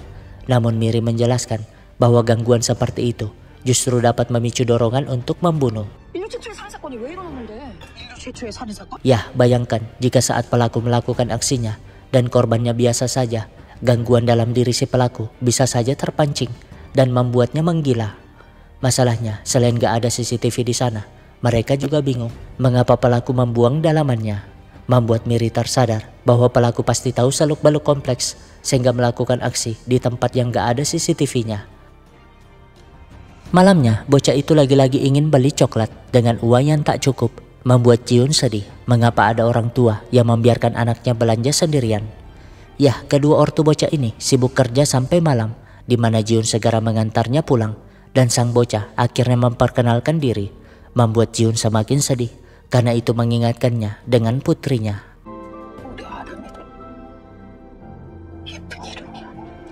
Di saat yang sama, Sohee yang ngantar pesanan di rumah sebelah semakin penasaran karena rumah 902 masih saja membiarkan paket berserakan. Namun tiba-tiba dering ponsel berbunyi membuat Sohee terkejut karena itu bukan ponselnya. Sehingga ia pun buru-buru pergi. Yah, sosok misterius yang membunuh Yeonju ada di sana dan target berikutnya adalah Sohee. Beralih ke Guangyu yang membaca surat Ibu Jiun dengan wajah penuh amarah. Ya, dengan adanya korban terbaru, keluarga korban di masa lalu mengajak berkumpul untuk mendukung penyelidikan penuh demi mencari psikopat itu. Dan anehnya si Guangyu lagi-lagi memainkan pita seperti seorang psikopat sejati. Berbeda dengan Miri yang jelas sangat tertekan dengan kasus itu. Alhasil ia pun menemui psikiater bernama Dojin. Cerita bagaimana dirinya merasa sangat bersalah akibat teman-temannya selalu menuduhnya sebagai penyebab meninggalnya Ji-un. Karena itu Dojin menyarankan selain minum obat, Miri harus mencari kesibukan yang dapat membuatnya sejenak lupa dengan rasa bersalah tersebut. Dengan begitu, Miri pun mulai sering bergaul dengan emak-emak kompleks, termasuk hadir dalam rapat, di mana kali ini tuh Wati membahas satpam yang gak becus akibat menghilangkan paket si Udin. Intinya, ia dan emak-emak lain ingin mengganti semua satpam dengan yang lebih mudah, membuat kelompok Miri marah. Selain tugas satpam bukan ngurus paket, masalah terpenting di kompleks itu adalah CCTV. Tapi Wati dan lainnya malah gak setuju. Toh anggaran kompleks tahun ini sudah dipakai untuk proyek taman. Dan itu sangat penting untuk meningkatkan harga jual apartemen, membuat mereka tiba-tiba berdebat panjang, namun lampu tiba-tiba padam. Ya, sebelumnya Guangyu terpaksa menuruti perintah Miri daripada dicurigai sebagai kolor hijau. Dan sekarang ia menunjukkan betapa berbahayanya pelaku itu, sehingga mereka harus segera memasang CCTV. Tentu saja Wati nggak setuju, meyakinkan kalau taman lebih penting. Padahal mah ia dapat persenan gede dari proyek itu, membuat kelompok Miri nggak bisa apa-apa. Malamnya hujan lagi-lagi turun, membuat Miri tersadar kalau kolor hijau itu selalu beraksi di saat hujan. Karena itu mereka pun melakukan penjebakan di mana Ji-un berjalan macam gurita ngantuk. Dan benar aja si pelaku melakukan aksinya, tapi ia salah korban karena wanita yang di hadapannya adalah Guangyu. Dengan begitu, mereka pun berhasil menangkap kolor hijau yang gak lain adalah si Udin yang ternyata botak ini. Nah, di kantor polisi, Udin pun mengakui kesalahannya yang menyimpang akibat depresi selalu direndahkan istrinya. Makanya ia menunjukkan kolor hijaunya biar wanita di dunia ini pada tahu bahwa dirinya adalah pria yang perkasa. Tapi saat disinggung kalau itunya kecil, lah jelas saja Udin gak terima. Toh punyanya sangat besar, dan jika mereka gak percaya, ia siap menunjukkan. Beruntung Guangyu segera menutupinya, dan itu membuat Miri bingung. Kalau bukan Udin tikus kecilnya, berarti masih ada pelaku lain yang berkeliaran di kompleksnya. Ya, jika dipikir-pikir, Udin melakukan aksinya dengan menunjukkan kolor hijau, berbeda dengan tikus kecil yang menunjukkan anunya. Alhasil mereka pun membahasnya sambil berterima kasih karena Guangyu sudah membantu. Guangyu sih senang karena ia melakukan semua itu demi mengganti peran si Kim yang masih dirawat, menjelaskan kalau Kim adalah gurunya dulu. Namun itu justru membuat Miri curiga mengapa Guangyu baru mengakui itu, seolah-olah menyembunyikan sesuatu. Namun ya benar sih, kecurigaan Miri sudah terlalu over. Tapi kata-kata Guangyu jelas membuat Miri tersinggung. Segera pergi begitu saja. Pertanyaannya, mengapa bisa paket si Udin berakhir di tempat sampah? Ya, sebelumnya Guangyu menaruh paketnya agak di tengah, sehingga kurir yang lewat gak sengaja menendangnya. Jadinya nenek tetangga yang mengira itu pesanan suaminya sangat terkejut mengira suaminya ada kelainan, sehingga ia pun membuangnya diam-diam. Dan sekarang Ji-un menunjukkan video penangkapan tadi biar suaminya gak salah paham lagi. Beralih ke Miri yang gak berhenti mikirin masa lalunya. Jadi dulu karena ada lomba video uji nyali, ia mengajak Ji-un ke rumah sakit terbengkalai, di mana ia merekam lantai 1, sedangkan Ji-un ke lantai 2. Tapi siapa sangka psikopat yang ada di sana langsung menyekap Ji-un. Di saat yang sama, Soe gak sengaja memergoki sosok misterius keluar dari rumah 902. Sehingga ia pun segera mengikutinya, namun sosok itu justru mengeluarkan senjata.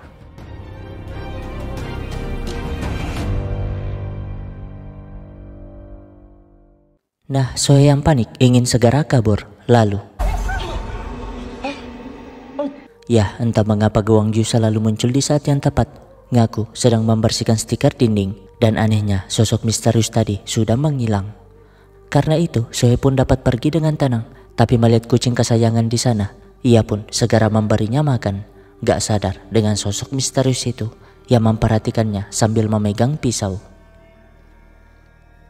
Besoknya Wati memberi selamat kepada mereka yang berhasil menangkap si Udin. Dan karena itu mereka nggak butuh lagi CCTV. Jadi proyek taman tetap akan dilanjutkan tanpa masalah. Membuat mereka pusing dengan jalan pikiran Wati nggak jelas ini. Malamnya bocah ini malah mencuri roti, membuat Yokmen langsung marah. Untung Jiun segera datang, ngaku kalau ia yang menyuruh bocah itu mengambilnya. Yongmen sih menjelaskan kalau membela bukanlah solusi, tapi Jiun malah nggak peduli, bahkan mengantar si bocah pulang, menjelaskan bahwa mencuri bukanlah hal yang baik. Namun, 우리 은별이가 뭐 훔쳐 먹었어요? 훔쳐 먹다니. ya ibunya yang mendengar itu seketika marah, membuat si bocah langsung nangis. Melihat itu, Jiun seketika teringat masa lalunya ketika ia melakukan hal yang sama kepada putrinya, hanya karena putrinya nggak sengaja menumpahkan makanan. Padahal kan putrinya hanya ingin membantu, namun 나가서 놀랬지만 귀찮게 굴지 말고 왜 옆에서 알짱거리다 이렇게 사고를 치는 거야 왜? dan sekarang Jiun gak mau trauma masa lalunya terulang kembali, segera merebut si bocah dari amukan ibunya. Ya saat itu putrinya yang kecewa kena marah memilih main di luar, tapi tertabrak, membuat Jiun sangat menyesal karena anaknya kini pergi untuk selamanya. Andaikan ia gak memarahi putrinya, mungkin mereka dapat menjalani hidup bahagia bersama. Makanya sekarang ia membawa kabur bocah itu. Untung suaminya segera menghentikannya, segera minta maaf kepada ibu itu sambil menyadarkan Jiun kalau apa yang dilakukan ibu itu adalah bagian dari mendidik putrinya. Ya begitulah hidup, meskipun banyak sedihnya, tapi kita harus tetap melanjutkan, karena biar bagaimanapun setiap manusia berhak untuk hidup bahagia. Singkatnya, si kunyuk yang lari pagi malah gak sengaja menemukan uang gak jauh dari kantongan hitam. Ingin segera membuka kantongan itu, mengira isinya uang juga, tapi ya, ia yang mengira isinya sampah segera pergi. Padahal itu adalah mayat si Yeonju yang lehernya diikat pita. Di lain sisi, Miri baru teringat dengan suaminya yang agak lain akhir-akhir ini, sehingga ia pun segera ke kafe itu. Tapi karena nggak melihat suaminya, ia pun bergegas pergi. Padahal kan suaminya ada di sana bersama Heso. Nah, karena bau yang menyengat, polisi pun akhirnya menemukan mayat tersebut. Yang pasti itu menggemparkan warga sekitar, termasuk mereka. Namun, ya ada mayat kucing di sana, dan Sohee yang kebetulan datang tentu terkejut karena itu adalah kucing yang selalu diberinya makan, ditandai dengan kalungnya itu. Alhasil mereka pun mulai membahas masalah tersebut, yakin kalau anjing Yeonju juga mengalami nasib yang sama. Seketika Sohee teringat dengan seorang pria yang sengaja mencabut poster anjing hilang si Yeonju. Dan tahu kalau pelakunya berjaket hitam, Miri mulai curiga, apa jangan-jangan dia adalah tikus kecil yang mereka cari. Yah, dialah orang yang membunuh Yeonju, yang tingkatannya tuh lebih tinggi dari si Udin, karena bukan hanya menunjukkan itunya, tapi juga terobsesi kepada wanita. Buktinya, selain mengumpulkan foto si Yeonju, ia juga selalu diam-diam melukisnya dari jauh. Nah, si kunyuk yang sibuk jadi pelayan kafe Heso sangat terkejut setelah melihat berita itu. Baru nyadar kalau kantongan itu adalah mayat.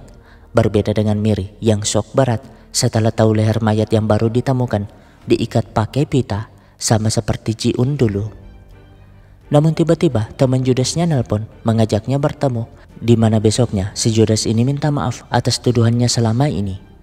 Miri sih nggak masalah karena selama ini ia memilih menghindar. Padahal harusnya ia nggak menyerah untuk minta maaf kepada ibu Jiun. Tapi gimana mau minta maaf kalau ibu Jiun sudah meninggal dan mereka nggak tahu di mana makamnya. Namun si Judas teringat kalau istri wali kelas mereka mungkin tahu alamat ibu Jiun, berjanji akan segera mengabari jika sudah tahu infonya. Tiba-tiba Guang Gyung nelpon kalau ada tetangga yang melihat anjing si Yeonju, sehingga Miri pun bergegas, di mana tetangga ini ngaku melihat anjing itu tewas bersimbah darah di tempat sampah. Membuat Miri yakin kalau itu ada hubungannya dengan Yeonju yang menghilang.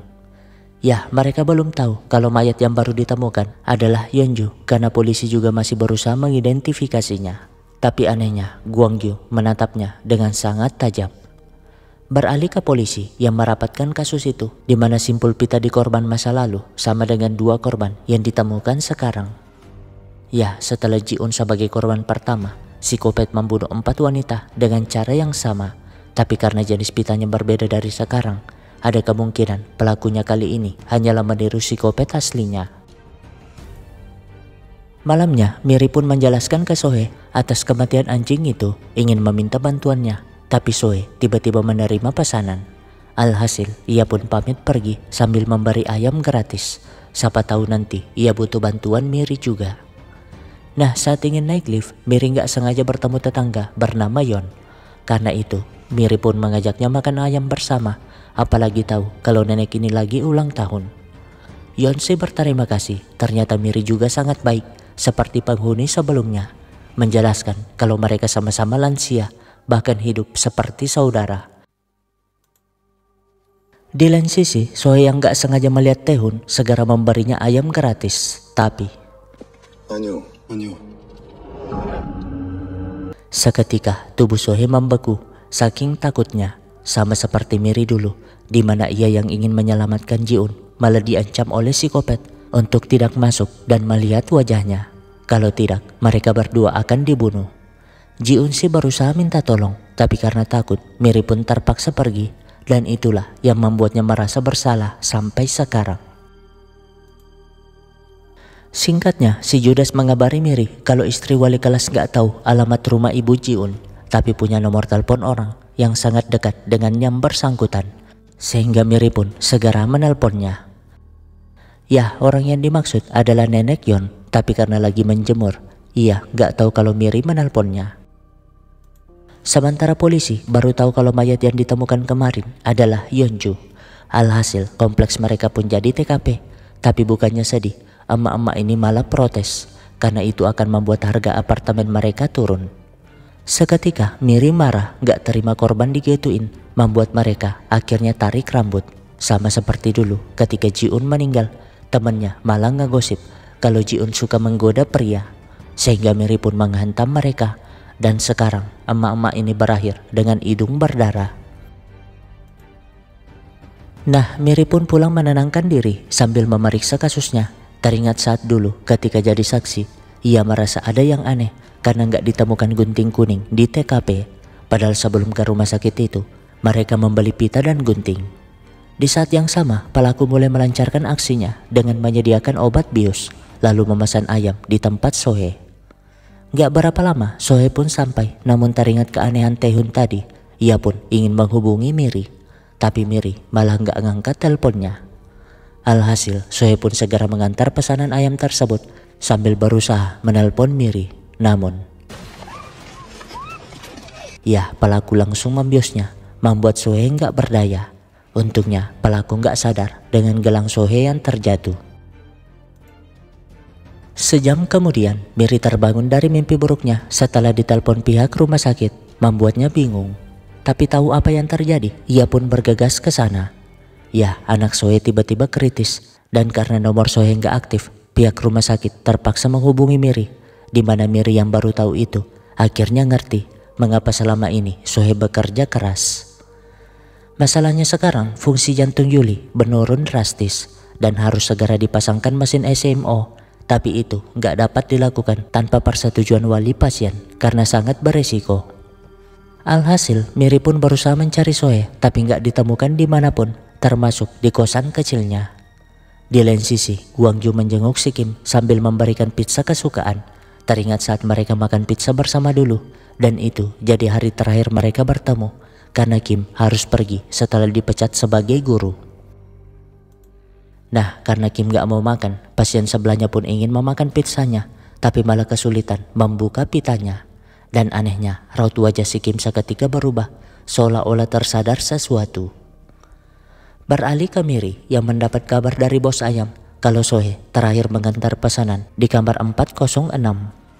Sementara Sohe akhirnya bangun dalam kondisi terikat, membuatnya semakin ketakutan karena dugaannya benar bahwa psikopat alias tikus kecil itu adalah si Tae-hun. Jadi karena tekanan dan ketakutan yang selalu dirasakannya dari wanita alias ibunya sendiri, Tae-hun pun ingin selalu merasakan bagaimana jika wanita takut kepadanya. Makanya hari itu ia mulai nunjukin anunya kepada setiap wanita, termasuk Minyo. Namun suatu malam ketika ia nunjukin anunya kepada Yeonju, 좋아하는 사람 있으면 이렇게 안 살 텐데. ya seperti yang dijelaskan Miri sebelumnya, ketidaktakutan Yeonju justru membuat Taehoon menggila, atau lebih tepatnya jatuh cinta, menganggap kata-kata Yeonju itu adalah sebuah perhatian. Saking cintanya, ia ingin Sohee mati biar dapat menemani Yeonju di akhirat. Tapi sebelum itu, ia ingin bermain-main dulu, menjelaskan alasan mengapa ia mencabut brosur anjing hilang, karena gak ingin pria di muka bumi mengetahui nomor Yeonju. Selain itu, ia jugalah yang membunuh kucing itu hanya untuk melihat Sohee bersedih. Sohee sih segera menggigitnya, lalu mengambil pisau itu untuk melepas ikatannya, di mana saat Taehoon menyiapkan pitanya. Ya, Sohee berhasil melawan, tapi saat membuka ikatan kakinya, psikopat ini langsung menghajarnya, lalu mencekiknya hingga pingsan. Di saat yang sama, Miri sampai di kamar 406. Namun pria ini juga bingung karena ia nggak pernah pesan ayam, tapi ayam goreng itu sudah ada di depan rumahnya. Awalnya Miri nggak ngerti, tapi melihat gelang kucing di sana, ia pun tersadar kalau sepertinya pelaku sengaja memesan ayam di kamar sebelah untuk memancing Sohee. Artinya si pelaku ada di rumah 405, tapi masalahnya Sohee sudah dibaringkan di WC dan akan dibunuh ketika lilinnya sudah padam. Nah, kembali ke pagi sebelum Sohee diculik, Wati sebagai pemilik rumah 405 segera memeriksanya karena nggak lama lagi akan ada penyewa baru. Namun tiba-tiba dokter yang menangani kejiwaan Taehoon nelpon karena Taehoon sudah 3 kali nggak datang konsultasi.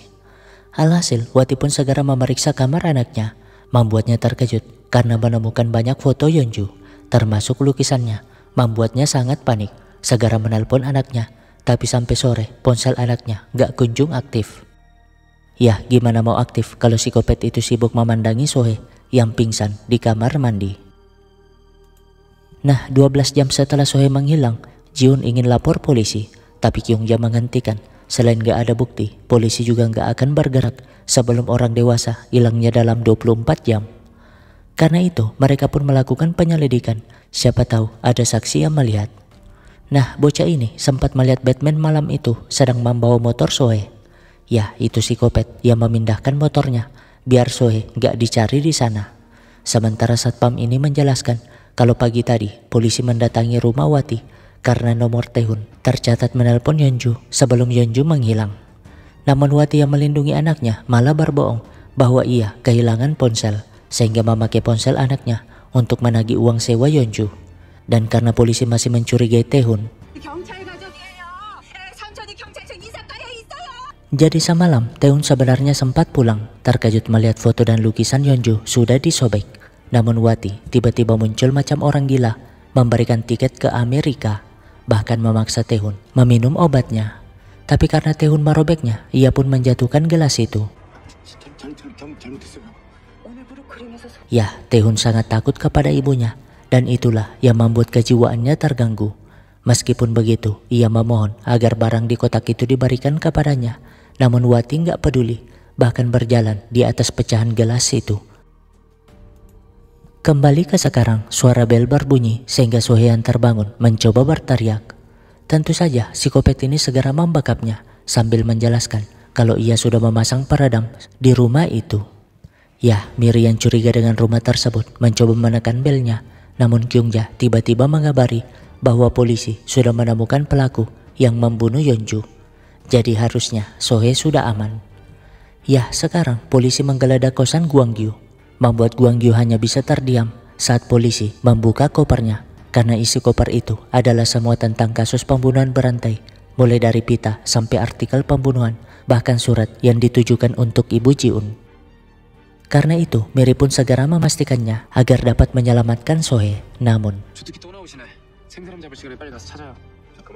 ya, kata-kata itu sudah cukup untuk meyakinkan Miri bahwa bukan Gwangyu pelakunya. Nah, alasan Gwangyu dituduh karena dialah yang terakhir bersama Yeonju. Namun Gwangyu menjelaskan kalau malam itu ia hanya menjalankan tugasnya sebagai satpam dengan mengantar Yeonju yang mabok pulang ke rumah. Dan untuk barang-barang di koper itu, ia mengumpulkannya karena lagi menulis novel tentang misteri pembunuhan berantai tersebut. Ya, inilah alasan Gwangyu pindah ke apartemen itu untuk mengumpulkan semua data yang berkaitan dengan sang pelaku. Saking obsesinya, ia hafal detail kasus mulai yang pertama sampai sekarang. Hanya saja ia penasaran siapa yang menuduhnya sebagai pelaku. Jadi 3 jam sebelumnya, Wati menerima telepon dari seseorang yang nampak punya luka di lengan bahwa psikopatnya adalah Guang Yu. Karena itu, Wati pun ke rumah Guang Yu menemukan isi koper itu, sehingga ia pun segera melaporkannya. Beralih ke Miri yang bingung karena pihak apartemen menjelaskan kalau rumah 405 adalah milik Wati. Tapi sekarang gak berpenghuni, di mana Jiun tiba-tiba mengabari bahwa polisi sempat mencurigai Taeyun, membuat Miri yakin bahwa anak Wati itulah pelakunya. Kyungja sendiri berusaha membujuk suaminya untuk mencari Sohee, tapi Kang Sik yang punya harga diri tinggi ini malah gak peduli, sehingga ya, Kyungja mulai ngungkit kalau mereka lah yang mengungkap beberapa kasus sebelumnya. Bahkan ngaku kalau ia benar-benar menyesal mundur sebagai polisi. Toh Kang Sik sama sekali nggak curiga dengan laporan kecil mereka. Tapi karena Kang Sik beneran nggak menggubrisnya, Kyungja pun langsung mencekiknya. Gak berapa lama, Miri melihat Wati diam-diam membuang sampah, sehingga ia pun segera memeriksanya. Di saat yang sama, Jiun menemukan kalau air di rumah 405 itu berputar, yang artinya ada orang di dalam. Sementara Miri sangat terkejut setelah menemukan barang-barang psikopat di kantongan itu, mulai dari jaket hitam, foto, lukisan, sampai barang-barang Yeonju.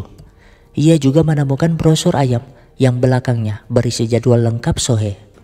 Ya, saking obsesinya, psikopat ini mencatat detail kegiatan Sohee, dan secara kebetulan Wati muncul, sehingga Miri pun memaksanya untuk membuka rumah itu. Kalau tidak, ia akan melaporkannya ke polisi. Masalahnya, psikopat yang melihat Sohee terbangun lagi-lagi mencekiknya. Untung lilinnya belum habis, sehingga ia belum dibunuh. Sementara Wati malah gak bisa membuka pintunya, karena rupanya si Taeyun sudah mengganti kuncinya. Wati pun segera pulang, tapi Kyungja akhirnya datang. Gak pakai lama langsung menghancurkan pintunya. Sementara Wati gak sempat lagi ngambil kunci, karena polisi membawanya ke kantor. Akibat Wati terbukti sempat membuntuti Yeonju. Sementara mereka yang masuk segera mencari Sohee, namun si kunyuk tiba-tiba nelpon, membuat Miri kesal aja. Jadinya si kunyuk pun mencari sendiri dan akhirnya menemukan sertifikat rumahnya. Nah, Jiun yang teringat kalau airnya tadi berputar, yakin kalau Sohee disembunyikan di WC. Sayangnya psikopat sudah memindahkannya, sehingga Kyungja yang mencari di balkon. Ya, Taeyun memang sudah menunggu di sana, membuat mereka sangat panik, di mana psikopat pun cerita bagaimana ia membunuh Yeonju. Jadi setelah Guang Yu pulang malam itu, Taeyun tiba-tiba masuk dan menyuruh Yeonju diam. Tapi bukannya takut, Yeonju justru marah, yakin kalau Taeyun yang mencuri fotonya, bahkan membunuh anjingnya. Taeyun sih jujur kalau bukan dirinya yang membunuh anjing itu, meminta Yeonju mengerti bahwa mereka tuh sama-sama saling cinta. Buktinya, waktu ia menunjukkan anunya, Yeonju memberi nasihat perhatian dan gak melaporkannya kepada polisi. Namun, ya, Yeonju gak melapor karena ingin memanfaatkan kelemahan Taeyun biar Wati gak menagih sewa kosannya. Karena itu, Yeonju pun buru-buru pergi, namun Taeyun langsung menghajarnya. Nah, di masa lalu, Wati yang selalu memaksakan keinginannya kepada Taeyun membuat Taeyun selalu dihukum, di mana saat itu Taeyun gak bisa main piano, sehingga Wati menguncinya di balkon. Namun, ya, sejak saat itu ia merasa dengan melihat darah, hatinya terasa sedikit lega, membuatnya ingin selalu membunuh Wati. Tapi karena takut, ia melampiaskannya dengan cara lain, yaitu menakut-nakuti wanita lain. Dan sekarang Yeonju yang harusnya menjadi orang yang dicintainya malah nampak seperti ibunya yang dibencinya, sehingga ia pun mencekik Yeonju pakai pita kado itu hingga tewas. Nah, kembali ke masa sekarang di mana Miri bertanya tentang Ribbon Man, tapi Taeyun ngaku bahwa dirinya lah psikopat itu. Kan Miri jadi emosi dan gak percaya, toh 20 tahun lalu Taeyun masih bayi. Lalu ya, mereka memang sengaja mengalihkan Taeyun Sialnya, Miri yang ingin merebut pisau malah ditendang, sehingga Kyungja pun membalasnya. Bodohnya, bukannya mengikat psikopat itu, Kyungja malah ngurusin Miri. Jadinya membuat Kyungja pingsan dan Taehoon bebas melakukan apa saja. Di saat yang sama, polisi akhirnya menerima laporan penculikan itu, membuat Kang Sik panik karena Kyungja nggak ngangkat teleponnya. Masalahnya, psikopat ini ingin membunuh Miri dengan cara yang sama, sedangkan yang lain diikatnya di luar. Sadar kalau Miri dalam bahaya, mereka pun teriak sehingga Taehoon gak sempat membunuh Miri karena ia ingin menyelesaikan kedua orang ini dulu. Namun, ya, Miri ternyata pura-pura pingsan. Sayangnya, psikopat ini masih juga belum mati. Untung Kyungja berhasil melepas ikatannya, di mana Jiun ikut membantu mencekik. Namun melihat Sohee tak sadarkan diri di lemari dapur, Miri tentu sangat marah. Sialnya, psikopat ini masih punya tenaga, bahkan membanting Miri hingga tak berdaya, membuat Kyungja nggak ada pilihan selain memukulnya pakai apar. Di mana kali ini mereka segera mengikatnya biar nggak ngamuk lagi. Dan melihat Sohee masih hidup, mereka jelas sangat lega. Dengan begitu, Sohee dilarikan ke rumah sakit sementara psikopat ini tertangkap. Anehnya, Taehoon nampak tersenyum melihat seseorang dan Miri yang menyadarinya mencari orang yang dimaksud. Tapi yang ada di sana adalah psikiater ini. Ya, ada dua orang yang mencurigakan, tapi anehnya Dojin pergi sambil tersenyum. Jadi sebenarnya psikiater yang menangani kejiwaan si Taehoon adalah Dojin, di mana saat itu Taehoon cerita bagaimana ketakutannya dengan wanita yang disebabkan oleh ibunya. Dan suatu hari ketika ia pesan minuman, seorang kasir malah merendahkannya sebagai si cupu yang banyak mau hanya karena ia salah menyebut nama minuman. Awalnya ia berusaha bertahan, tapi saat pulang ia menerima paket aneh yang berisi buku psikopat yang asli. Ya, di buku itu psikopat menulis semua pengalamannya ketika membunuh korban, lengkap dengan simpul khusus menggunakan pita merah. Dan di akhir catatan tertulis kalimat ini. Seketika Taehoon sangat bahagia karena pengalaman itu membuat perasaannya menjadi superior sebagai seorang pria yang harusnya ditakuti wanita. Karena itu ia pun mencobanya dengan menculik si kasir.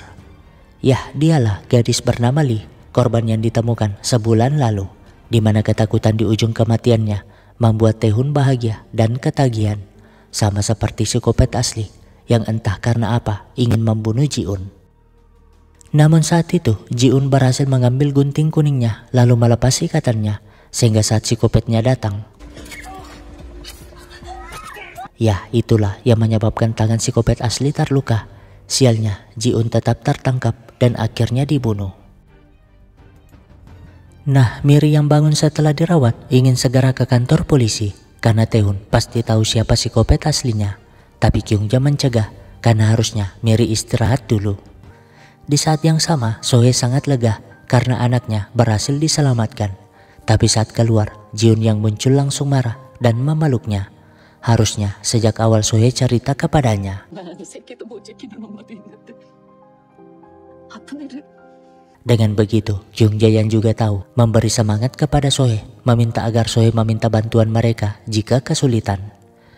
Masalahnya sekarang, Miri bingung mengapa uangnya tiba-tiba berkurang, bahkan gaji si kunyuk belum masuk. Karena itu, ia buru-buru pulang mencari, namun teringat si kunyuk mencari sesuatu sebelumnya. Ia pun segera memeriksa sertifikat rumahnya dan dugaannya benar. Jadi sebenarnya Heso mendekati si kunyuk untuk menjual kafenya. Makanya akhir-akhir ini si kunyuk jadi pelayan di sana untuk latihan dan memastikan kalau kafenya beneran ramai. Padahal mah orang-orang yang datang itu sudah dibayar oleh Heso, yang artinya si kunyuk ini tertipu. Nah, Miri yang muncul segera menghentikannya. Tapi kan si kunyuk ini sudah membayar DP pakai seluruh tabungan mereka. Bahkan sudah menggadaikan sertifikat rumah di bank sebagai jaminan. Membuat Miri sangat marah. Apalagi tahu kalau wanita inilah si Vanilla Latte, cinta pertama si kunyuk dulu. Masalahnya si kunyuk bersikeras membeli kafe itu karena kalau nggak jadi DP mereka akan hangus. Selain itu, ia juga memberikan sebuah amplop sebagai alasan ia ingin berhenti sebagai pelatih gym. Nah, setelah kembali ke rumah sakit, Miriam membuka dokumen itu sedikit syok. Ternyata suaminya lemah syahwat karena efek samping steroid, membuat Miri terdiam. Tapi kan harusnya si kunyuk itu diskusi dulu kepadanya. Tiba-tiba media memberitakan penangkapan Taehoon kemarin, sehingga Miri segera memperhatikan ke arah mana Taehoon melihat. Dan memang benar ada sosok misterius di sana, dan Miri nggak sadar kalau orang itu ada di belakangnya.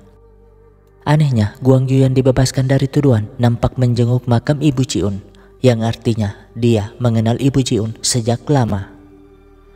Di saat yang sama, Taehoon masih saja ngaku bahwa dirinya adalah Ribbon Man yang asli, membuat Kang Sik kesel, meminta Taehoon jujur saja daripada hukumannya tambah berat. Bahkan ibu Taehoon yang juga ditahan belum minum setetes pun karena syok atas penangkapan anaknya. Namun 세상에서 가장 수치스러운 아들내미 누리 받아줄 범상들아. ya, Taehoon gak percaya ibunya menyayanginya. Lagian ibunya lah yang membunuh anjing Yeonju, biar Yeonju yang malas bayar uang sewa itu segera pindah dari rumahnya. Membuat Kang Sik terkejut karena anak dan ibu ini sama saja gilanya. Di lain sisi, Yeonji protes kepada ibunya yang selalu keluyuran ke tempat berbahaya, sampai-sampai ayahnya selalu kesepian. Buktinya, tadi ia melihat ayahnya pulang dengan wajah sedih sambil bawa minuman. Padahal mah si kunyuk ini menikmati minumannya dengan sangat bahagia. Miri sih nggak peduli itu, karena sekarang ia ingin bertemu Taehoon. Jujur, kalau dialah saksi pertama dari kasus Ribbon Man, membuat Kang Sik sangat terkejut. Namun tiba-tiba mereka mendapat kabar yang membuat panik. Ya, sebelumnya Taehoon pamit ke WC di mana ia memohon ke polisi untuk dilepas borgolnya biar ia bisa cebok. Padahal mah orang gila ini punya niat lain, di mana ia menulis sesuatu di sana lalu menggantung dirinya pakai tali sepatu. Sialnya, pintu WC-nya terkunci, membuat Taehoon gak dapat diselamatkan. Yang pasti Wati nangis histeris, gak nyangka anaknya melakukan itu. Padahal kan dia sendiri yang menyebabkan anaknya menggila. Nah, sekembalinya ke kamar, mereka segera memeluk Miri karena mereka sudah tahu masa lalu itu. Ngerti mengapa selama ini Miri bersikeras menyelidiki setiap kasus. Namun tiba-tiba Nenek Yeon nelpon, ngaku sebagai sahabat Lee Min-son, membuat Miri semakin terkejut. Gak nyangka ternyata rumah yang dibelinya itu adalah rumah Ibu Ji-un. Tentu saja ia langsung nangis dan mereka membiarkan itu. Setidaknya Miri dapat melepas kepedihannya sendiri. Menariknya, Gwangju memandangi dari jauh, entah karena apa. Sementara Kang Sik menyelidiki ulang TKP, di mana yang ditulis Taehoon di sana adalah catatan terakhir sang psikopat asli. Dan Gwangju sebagai orang yang tahu semuanya tentang psikopat menulis itu di dalam novelnya. Nah, kafenya sepi, adiknya malah nempel jimat di mana-mana. Padahal mah itu nggak ada gunanya. Sedangkan Miri yang tahu semuanya akhirnya mengunjungi makam Ibu Ji-un, berjanji untuk menangkap psikopat aslinya. Sebelum pulang, Nenek Yeon memberikan barang yang sempat dititipkan Ibu Ji-un dulu, termasuk boneka kecil yang dibuat Ibu Ji-un sendiri. Tapi menemukan gunting kuning itu, Miri pun teringat ketika dulu ia memberikan gunting tersebut. Gunting yang sama persis dengan yang dibawa Ji-un saat disekap. Ya, karena gunting itu hilang dari tas Ji-un, Miri berharap itu dapat dijadikan petunjuk. Namun saat itu Ibu Ji-un gak peduli dan masih menuduh Miri sebagai penyebab anaknya meninggal. Sehingga Miri pun pergi dari sana dengan sangat sedihnya. Makanya sekarang ia bingung mengapa Ibu Ji-un menyimpannya dalam waktu yang lama. Nah, ketika membaca buku catatan Ibu Ji-un yang ditinggalkan itu, barulah ia tahu alasannya, di mana Ibu Ji-un ternyata ingin menemuinya dan minta maaf atas tuduhannya dulu. Dalam buku itu, Ibu Ji-un juga mencatat kesehariannya yang meskipun menderita karena kehilangan Ji-un, tapi kehadiran orang-orang di sekitarnya selalu memberinya kekuatan untuk bertahan. Ya, entah siapa pria yang memperhatikannya seperti ibu kandung. Ia cukup bahagia karena selain pria itu, ada Nenek Yeon yang seperti saudara sendiri. Ada Ji-hyun yang selalu memperhatikan. Ada juga Si Kim yang siap membantu di situasi darurat. Namun di lembar berikutnya, ia mulai curiga dengan seseorang yang membuatnya semakin depresi. Anehnya, ada lembaran yang tersobek sehingga Mary pun berusaha membaca bekas tulisan yang tertimpa di lembar berikutnya.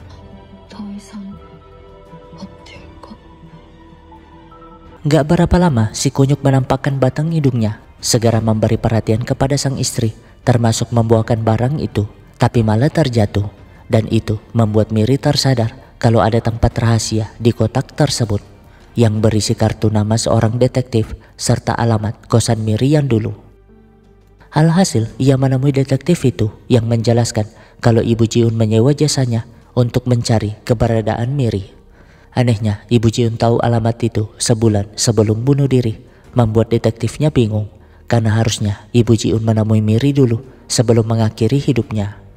Artinya ada kejanggalan dalam kasus bunuh diri tersebut, apalagi detektif membocorkan kalau Ibu Jiun juga menyuruhnya mencari seseorang selain Mary. Sayangnya si detektif nggak mau membocorkan sebelum Mary kasih pinjam 100, dan Mary tentu nggak punya uang segitu setelah si kunyuk menghabiskan uangnya.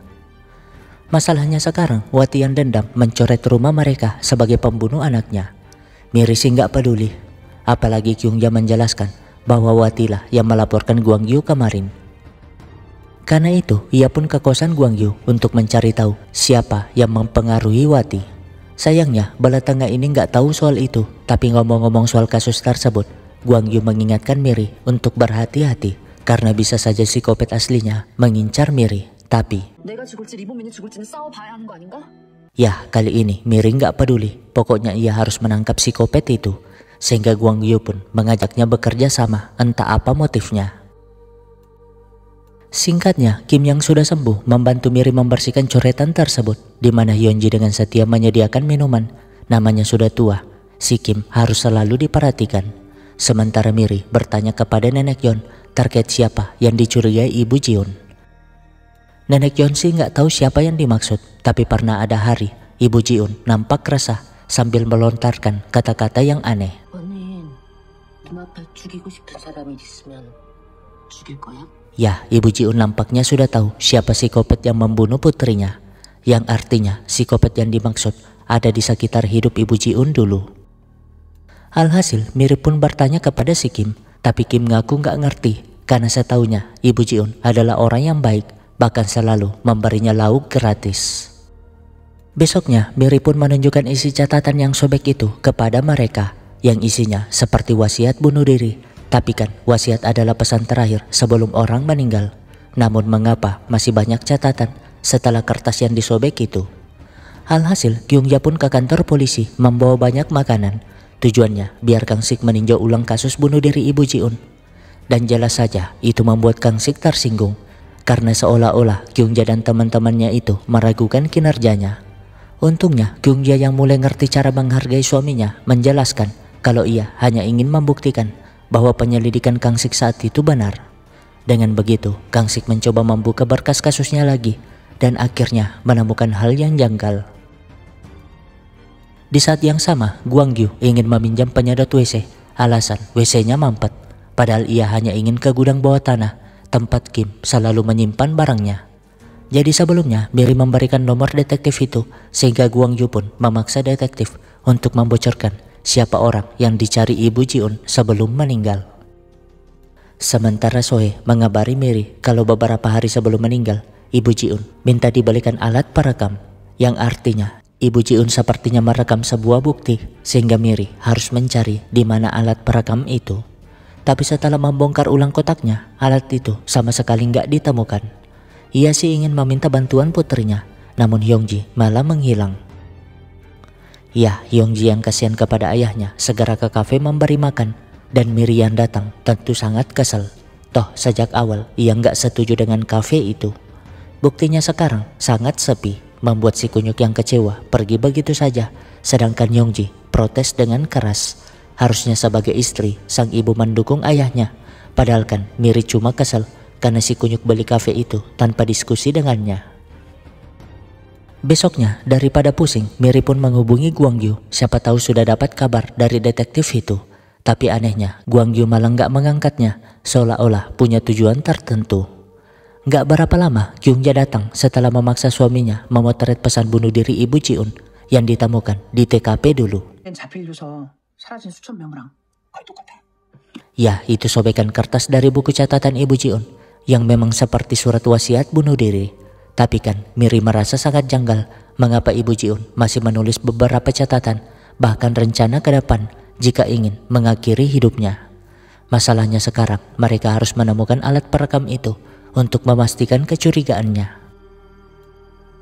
Malamnya, Yongji kepikiran ikut lomba video uji nyali bersama Minyo karena uang hadiahnya lumayan gede dan Yongji ingin memberikan uang itu kepada ayahnya biar nggak kena marah ibunya lagi. Sementara Soe memberikan alat perekam yang sama persis dengan yang dibelinya untuk Ibu Jiun. Tiba-tiba Kyungja mengabari bahwa suaminya nggak menemukan alat perekam di TKP saat itu. Membuat Miri bingung, apalagi si detektif tiba-tiba nelpon sambil marah karena Miri memberikan nomornya kepada pria nggak jelas itu. Tentu saja Miri ingin mencari Guangyu, tapi dokumen aneh sudah ada di depan pintunya yang berisi semua informasi tentang psikopat yang nggak lain adalah si Kim. Ya, itu berkas yang dikumpulkan Guangyu, termasuk yang diselidiki detektif itu, di mana Ibu Jiun memastikan asal rumah si Kim, dan memang benar si Kim berasal dari desa dekat danau tempat Jiun ditemukan meninggal. Sementara Guangyu sedang memeriksa barang-barang yang disembunyikan si Kim, dan memang benar selain pita merah dan barang-barang korban, Kim juga menyimpan cincin Jiun serta sapu tangan Ibu Jiun. Ya, pria yang memperlakukan Ibu Jiun seperti ibu kandung sendiri ternyata si Guangyu. Sialnya, psikopat ini memergokinya sambil membahas masa lalu. Jadi dulu Guangyu sering dibully anak lain, berusaha melawan tapi tetap kalah. Namun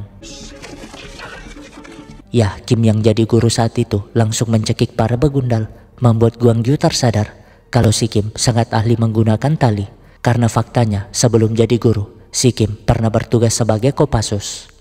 Dan semua kisah itu tercatat dalam dokumen yang ada di tangan Miri. Alhasil karena membela Guangyu secara brutal, Kim pun berakhir jadi satpam kompleks dan berusaha untuk menjadi orang baik dan selalu membantu Ibu Jiun. Di saat yang sama, Kang Sik terkejut melihat hasil forensik dari Taehun.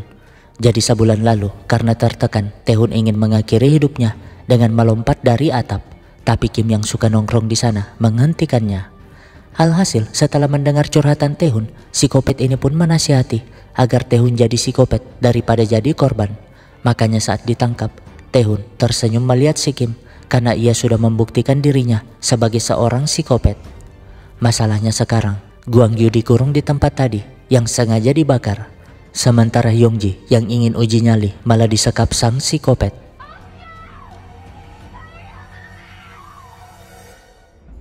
Nah, kembali ke masa lalu, setelah ditolong si Kim, Guangyu pun mulai sering bermain ke rumahnya. Namun suatu hari, ia nggak sengaja menemukan catatan pembunuhan itu. Sialnya, si Kim memergokinya, tapi karena merasa senasib dengan Guangyu yang dulu sama-sama suka dibully, ia pun alasan ingin membela korban dengan menulis novel tersebut. Alhasil, sejak saat itu, Guangyu pun bercita-cita menjadi penulis novel juga dengan mengumpulkan semua info terkait pembunuhan berantai tersebut. Namun suatu hari, saat melihat keluarga korban yang masih berjuang mencari keadilan, ia pun mulai simpati, utamanya kepada Ibu Jiun yang malah memberinya perhatian setelah tahu kalau Guangyu ditinggalkan ibunya sejak kecil.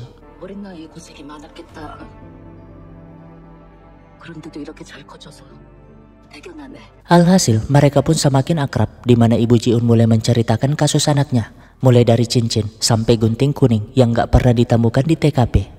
Tentu saja itu membuat Guangyu sangat terkejut karena Kim menulis gunting kuning di dalam bukunya, sehingga ia pun tersadar kalau buku yang dikiranya novel itu ternyata sebuah catatan pembunuhan. Tapi karena belum memastikan, ia pun gak cerita. Namun suatu hari, Ibu Jiun berpesan kepadanya untuk datang ke apartemennya jika terjadi sesuatu dengannya. Awalnya, Guangyu gak ngerti maksudnya, sampai saat Ibu Jiun meninggal, ia menerima buku rekening yang sengaja Ibu Jiun tabung untuknya. Ya, inilah alasan Guangyu ngekos di kompleks itu. Selain melanjutkan novelnya, ia juga ingin membuktikan kalau sang ibu dibunuh oleh psikopat itu. Dan sekarang rencananya berhasil. Namun itu membuat Kim sangat kecewa. Padahal ia gak pernah berniat membunuh Guangyu. Tapi mau diapa? Guangyu yang sudah tahu semuanya harus dibunuh. Ya, sebagai mantan Kopassus, Kim dengan mudahnya mengalahkan Guangyu yang akhirnya pingsan, di mana Kim mengikatnya dan membakar tempat itu. Besoknya, psikopat pun mengabari Miri terkait Yongji yang disakapnya. Ya, saat membersihkan pintu rumah Miri sebelumnya, ia nggak sengaja mendengar Yongji yang bingung mencari tempat uji nyali. Sehingga sepulang sekolah, Kim pun mengantarnya untuk uji nyali beneran. Dan sekarang, Yongji benar-benar menyesal. Yang pasti, Miri buru-buru ke rumah sakit tempat Yongji disekap. Nah, 7 jam sebelumnya, Miri sebenarnya mengungkap identitas asli psikopat kepada mereka, membuat Sohei teringat kalau malam itu bertepatan dengan pertandingan sepak bola antara Korsel versus Jepang, sehingga parkiran sangat sepi, kecuali si Kim yang ngaku menemukan Ibu Ji-un terjatuh dari atas. Selain itu, Kim juga sempat memesan banyak ayam goreng untuk dibagi kepada teman satpamnya, seolah-olah gak ingin mereka mengganggu aksinya. Gak berapa lama, Sohei ke rumah sakit melihat anaknya yang pamer boneka bersuara, di mana speaker disembunyikan di dalam boneka itu. Seketika, Sohei tersadar kalau tempat teraman menyembunyikan sesuatu adalah boneka, sehingga ia pun segera menemui Miri. Dan benar saja, rekaman itu ada di sana. Tiba-tiba, Sohei mendapat kabar kalau anaknya akan mendapat donor organ, sehingga ia harus segera ke rumah sakit. Karena itu, Sohei pun mendengar rekaman itu sendiri.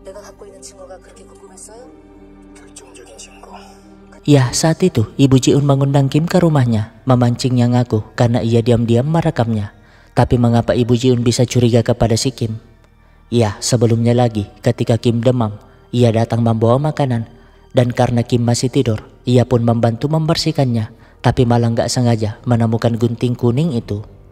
Awalnya ia gak mau curiga, toh gunting seperti itu ada banyak, tapi menemukan catatan pembunuhan tersebut, ia tentu sangat gemetar, buru-buru pergi, padahal Kim melihatnya. Ya, Kim juga gak menyangka kalau penghuni yang selalu dibantunya ini adalah ibu dari korbannya, sehingga ia pun menunjukkan jati dirinya, cerita bagaimana Ji-un melukai lengannya pakai gunting itu, dan ia sangat menikmatinya. Makanya ia menyimpan guntingnya sebagai kenang-kenangan agar dapat mengenang setiap momen ketika membunuh Ji-un. Tentu saja Ibu Ji-un sangat marah, tapi psikopat langsung membakapnya pakai sapu tangan Guangyu yang Ibu Ji-un simpan. Setelahnya ia membaca buku harian Ibu Ji-un, lalu merobek bagian yang seperti surat wasiat itu, lalu membuang Ibu Ji-un seolah-olah bunuh diri. Kembali ke sekarang, mereka gelisah karena Miri gak dapat dihubungi. Untungnya Minyo membocorkan bahwa Yongji pergi ke tempat uji nyali di rumah sakit terbengkalai itu, sehingga mereka pun dapat menyusul ke sana. Beralih ke Miri yang akhirnya sampai di mana sang psikopat menyambut dengan senyuman. Ya, Kim berjanji akan memberitahu lokasi Yongji jika Miri memberikan rekaman suara itu, membuat Miri gak ada pilihan selain menyerahkannya. Yang pasti sang psikopat langsung menghancurkannya, padahal sebenarnya Miri sudah menyalinnya dan meminta Sohei untuk menyerahkan ke kantor polisi, sehingga Kang Sik pun bergegas ke rumah sakit itu. Nah, psikopat pun menunjukkan gunting tersebut sambil menjelaskan kalau ia membunuh Ji-un karena Miri memilih untuk selamat sendiri, membuat Miri histeris ingin langsung membunuhnya. Tapi kan itu hal mudah bagi psikopat. Untung Miri sudah menyediakan bubuk cabai, segera menyemprot lalu bergegas mencari anaknya. Sialnya, psikopat mengejar hingga Miri tersudut di salah satu ruangan, di mana sang psikopat menyiram bensin ke seluruh ruangan itu. Namun Miri gak nyerah, menusuk kakinya pakai gunting. Tapi tetap saja sang psikopat yang bangkit berhasil menyudutkannya. Beruntung mereka yang sampai mendengar suara Miri di sana, segera mendobraknya. Namun Miri sudah disandra. Nah, berbeda dengan Miri dulu, mereka justru nggak takut dengan ancaman psikopat. Alhasil pertarungan pun terjadi, di mana Kyungja yang maju paling depan malah dicekik. Beruntung Sohei menimpuknya dari belakang, dan bodohnya mereka nggak mengikat psikopat itu, sehingga saat mencari Yongji, sang psikopat yang bangun langsung membakar tempat itu. Jadinya Kyungja menendang psikopat sekali, lalu bergegas mencari Yongji lagi. Di saat yang sama, si paling harga diri tinggi ini sangat panik ketika melihat gedung itu terbakar, segera menyiram dirinya pakai air, lalu bergegas masuk sambil menunggu bantuan. Nah, nggak berapa lama mencari, sampailah Miri di depan ruangan tempat Ji-un dulu disekap, membuatnya yakin kalau anaknya pasti ada di sana. Sementara di luar, kedua suami yang baru tahu masalah itu jelas panik, apalagi melihat gedungnya mulai meledak. Begitupun Kang Sik yang mencari Kyungja ke sana kemari. Beralih ke mereka yang berusaha mendobrak ruangan itu, sialnya sang psikopat lagi-lagi muncul. Alhasil Kyungja maju untuk bertarung. Sayangnya psikopat berhasil melukai kakinya lalu ingin membunuh Kyungja. Namun ya, itu Gwangju yang ternyata sudah memasang alat pelacak di mobil si Kim. Jadi sebelumnya ia bermimpi tentang sang ibu, padahal itu satpam yang membangunkan dan menyelamatkannya. Makanya ia bisa ada di rumah sakit untuk membantu mereka. Nah, dalam kondisi dicekik, Miri pun segera mencari kunci di baju si Kim. Dan memang benar kuncinya ada di sana, sehingga ia berhasil membuka ruangan itu. Sialnya Kim menipunya karena Hyungji disembunyikan di tempat berbeda. Tentu saja itu membuat Miri semakin panik. Namun Gwangju yakin kalau kampret ini menyembunyikan Hyungji di ruang bawah tanah sesuai kebiasaannya. Alhasil Miri pun bergegas ke sana. Sayangnya sang psikopat berhasil melepaskan diri lalu berbalik mencekik Gwangju. Lalu ya, Gwangju berhasil membalikkan keadaan lalu menonjok Kim berkali-kali. Namun si Kim masih saja nggak nyerah, langsung menusuk Gwangju dengan pisau yang disembunyikan sejak tadi. Jadinya sang psikopat yang memenangkan pertarungan ingin segera membunuh Kyungja, tapi ya, itu Kang Sik yang lagi-lagi nggak punya pilihan selain membunuh sang psikopat. Meskipun begitu, psikopat ini malah bahagia karena ia ngerti kalau begitulah akhir bagi psikopat sepertinya. Gak berapa lama, Yongmen pun datang bersama tim penyelamat, sedangkan Miri akhirnya berhasil menemukan ruangan tempat Yongji disekap, tapi ruangan itu lagi-lagi digembok. Namun disitulah sang pahlawan kesiangan muncul sambil berkata kalau ia memang gak berhasil menjadi suami dan ayah yang baik, tapi tidak jika nyawa keluarganya terancam. Alhasil dengan kekuatan pelatih gym ini, mereka pun dapat membuka ruangan itu dan menyelamatkan Hyungji, membuat mereka yang menunggu di luar sangat lega. Besoknya mereka pun menjenguk makam ibu Ji-un, di mana Miri dapat minta maaf. Setidaknya Ji-un dan ibunya dapat tenang di atas sana. Begitupun dengan Gwangju yang berkata, 나한텐 최고의 엄마였어. 엄마 아들 누구다. ya, kisah itu pun berakhir dengan kematian sang psikopat bersamaan dengan novel Gwangju yang akhirnya dapat dirilis. Singkatnya, mereka secara resmi membuka kantor detektif swasta di kafe si Kunyuk, sehingga tempat itu pun akhirnya ramai. Selain itu, Miri juga sudah nggak depresi, di mana ia berterima kasih kepada Dojin sekaligus pamit karena ia sudah nggak butuh obatnya lagi. Namun suatu hari, wanita berusia 50-an ditemukan meninggal di bangku taman dekat sana, di mana polisi curiga kalau itu akibat obat yang dikonsumsi korban. Ya, namanya hidup, pasti selalu ada kampret yang bersembunyi di sekitar kita, di mana pelakunya kali ini adalah si Dojin. Menariknya, dia sudah lama membuntuti Miri dan teman-temannya, bahkan mengumpulkan fotonya, berlindung di balik profesinya sebagai psikiater, padahal aslinya dia mengedarkan narkoboy dengan memanfaatkan orang-orang depresi seperti Taehoon. Artinya, kegilaan Taehoon kemarin bukan hanya pengaruh dari si Kim, tapi juga psikopat baru ini. Karena itu, mereka pun mulai menyelidiki kasus tersebut. Namun tiba-tiba seseorang muncul untuk bergabung, yang gak lain adalah Ibu Choi. Ya, ia baru saja bebas, di mana uang 1 miliarnya dulu ia pakai berinvestasi, sehingga sekarang ia menjadi emak-emak kaya yang siap mendanai kegiatan detektif mereka. Dengan begitu, tim mereka pun semakin lengkap, termasuk Gwangju yang tugasnya menganalisa tingkah laku psikopat sesuai keahliannya dan tamat.